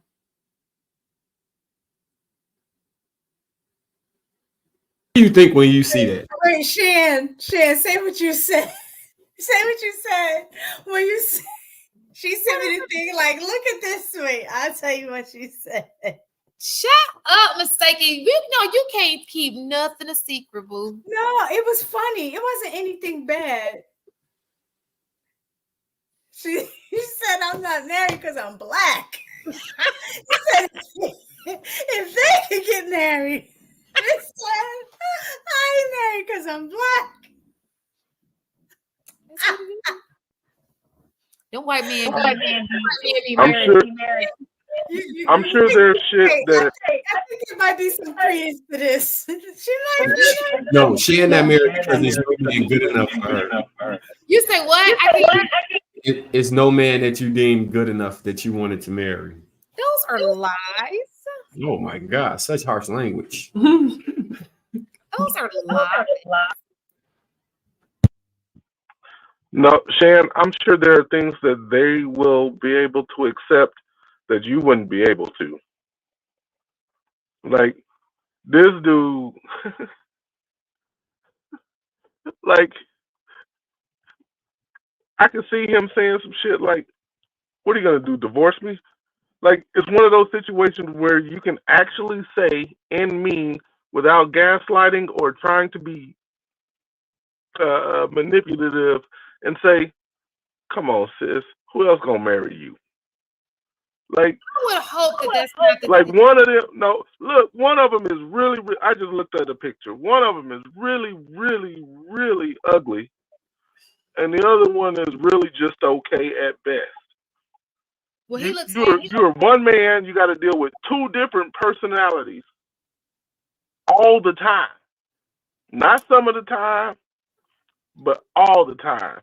There's some shit you wouldn't accept that I'm sure this man is going to be able to get away with. Like, you got, like, more power to this dude. Yeah, I couldn't do it. I wouldn't. And I don't, well, maybe their box is split. Maybe they got, never mind. No, it's not split. I've already checked. Oh, Lord. So what if the right side is saying, hey, I need you to move a little bit more to the left, so and then the left side is like, no, I need you a little bit more to the right. Oh, I need you harder. Oh no, softer. Like, this shit is crazy. Black No, it would have one fall asleep, one into it, the other like I'm going to sleep one time. Right. Black Lexicon said, oh my goodness, that has got to be next. A black and white Siamese twin. A black and white Siamese twin. I thought he meant, okay, I read that. I thought he meant the conversation you say is because I have to be black because the Siamese twins ended up getting married. Do you think that there is some legitimacy to what Shan just said about white men? No, I mean about white men. Because remember we had the conversation about interracial relationships in terms of white men have the mindset of wanting to marry, but we have a lot of black men that don't really believe in marriage or especially in this space from what we see and what the stats are saying, that more and more people are not getting married. They don't see the value in marriage this day. It take me out because I know I'm a little odd, but just period. A lot of black women. My response was to you because I think you got a man that want to marry you right now, maybe 2 or 3. So I said take me out of the situation. So this go back to the value proposition, right? When we was talking about people seeing themselves a certain way. So sometimes the men that would marry aren't the men that the women want. So does that say more about the man or that the women may have a different value than what the market is rated at? Because if you asking for price and you get it, then you value yourself at the right. We see it, AP. We see. Yes. AP, stop. I think that it's definitely so this is the thing, right? There are far more women than there are men. For it to be the woman, these men will be married, right? It's just meaning they don't want them. They want because they have choices, right? So if men were marrying and they just weren't marrying them, I would say you're in delusion. You're not, but only a certain amount of men are marrying, period. You're saying there are far more women than there are men that are marriageable? No, she's saying population wise. She's not saying. So if And only, even- if and only even- God had ordained a solution to help us get through that issue. Marcus, nobody wants to be about that life. What you mean? Yeah. So if he's talking about polygamy, I get that. You know, I'm down for polygamy. It just doesn't go again. It's just not. It's not. My Bible doesn't support it, right? So that's the only thing. It does. It doesn't. It's about Old Testament stuff. I'm talking about new and red and all that kind of stuff. So what I'm saying is, if my Bible were onto it and it just weren't, it was the law of the land, I wouldn't mind doing it, right? But because for me, hey, two people, look, get this house clean. I got a little buddy. We go to grocery shopping together. She my friend. Everything checks out for me. But as far as what you were saying, I do think that other cultures of men, and we mentioned this before, are more marriage minded in this day, than we are. And that goes for men and women, though. Agree with that. And I think a lot of it has to do with when they start being, let's say, toddlers and stuff, they're already being formed and taught that this is the goal. Whereas we have so many single households, that's not what we are. They don't see it. Right, exactly. It's not played out for us. Mm-hmm. They don't see it. It's not bad. It's not bad. And I would even say it's women's fault because I've seen Black women who talk their sons out of getting married. They've talked their sons out of getting married. I just want y'all to know, dude is petty. He only married one half. He did. That's petty as hell. Because it's polygamy if you marry two of them, right? It's illegal. So the other one just a side chick. And she can't even help it. It's illegal to marry. She has her own identity by the law, I'm sure. Right. So it is illegal. Literal. Like, we're not even speaking figuratively. She's literally a side chick. Y'all going to hell. Y'all going to hell. Listen. Going to hell. But it is definitely illegal. So they probably couldn't even put her on the marriage certificate because then that's polygamy. So we need to legalize it to protect the sanctity of them people relationship. I'm with you. They didn't even bend the law for them. So they ain't gonna bend the law for you. It's gonna be interesting on how he's going to address when they doing what they do and she just there. It's weird. She better turn into a rapper and make some ad libs. I wouldn't be surprised if he's the widow. And Why you say that? just he wants the two women. Oh, yeah. Yeah, that's what I'm saying. I mean, you have to be a special kind of man to marry two women. Not to marry two women, two women that are joined together. But you know that some people have fetishes like that. Like I was saying like that. So, but how unfair is it to the one that didn't get married that she got to deal with this? And listen, we don't even know. She may have liked him too, but the marriage certificate only allows one person, and she probably said, "Okay, if you can, sister, you can do it." I'm sure they had to be in agreement on a man that they, I would hate that my sister would marry a man that I don't even like. You know what I'm saying? Like, I don't think that it worked. And they look very happy in that picture. She looks like she's like happy too. So, but what would be interesting? That's her permanent face. If Abby found a man that she liked and she like, well, I want this man.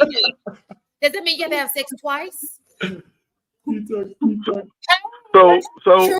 If the other one wants to get married to somebody else, that's gonna be conflict because if the first husband, how would the first husband feel about that? What if he got a divorce from the one and then married the other one because the first one wasn't acting right? I think we don't went too far with this. This is not right. This conversation is not right. Okay, it is not right. I do have a point though. I have a point. I have just a quick point. Look He at would what never be able. Post it in the back chat real quick. He would never be able to marry or divorce her for infidelity. He literally has a built-in excuse. I may be like, girl, get you do it.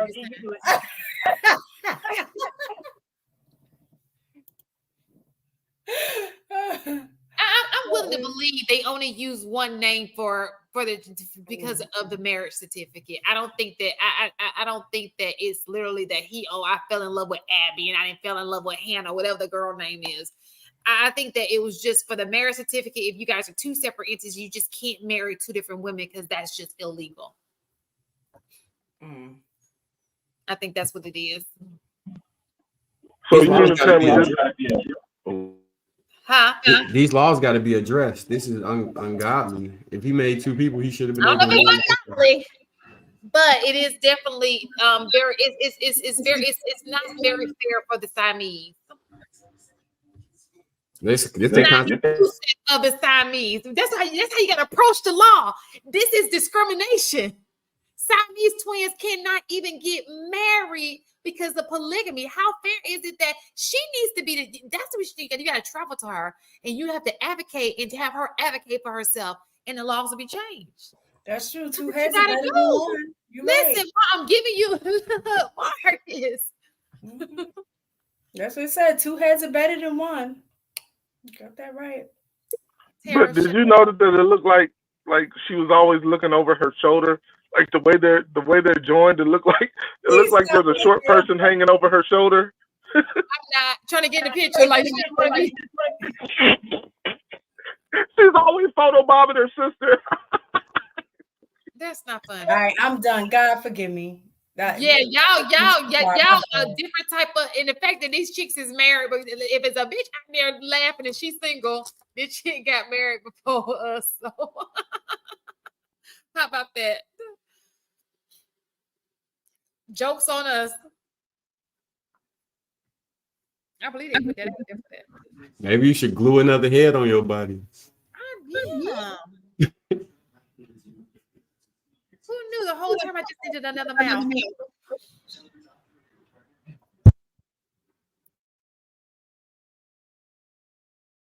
All right, Shan, call it a night. All right, well, yeah, we're gonna end on that note. You guys, thank you guys for hanging in there with us. We'll see you next week, same time. Thank you for coming, Aunt Pat. Shout out to Aunt Pat. You have to come again. We enjoyed you. You were supposed to stay for 2 minutes, and you stayed the whole time. That's what I'm talking about. I said 10 minutes, didn't I? You did. And now it's 3 hours and 18 minutes. Oh God. Have a good night, everybody. Bye.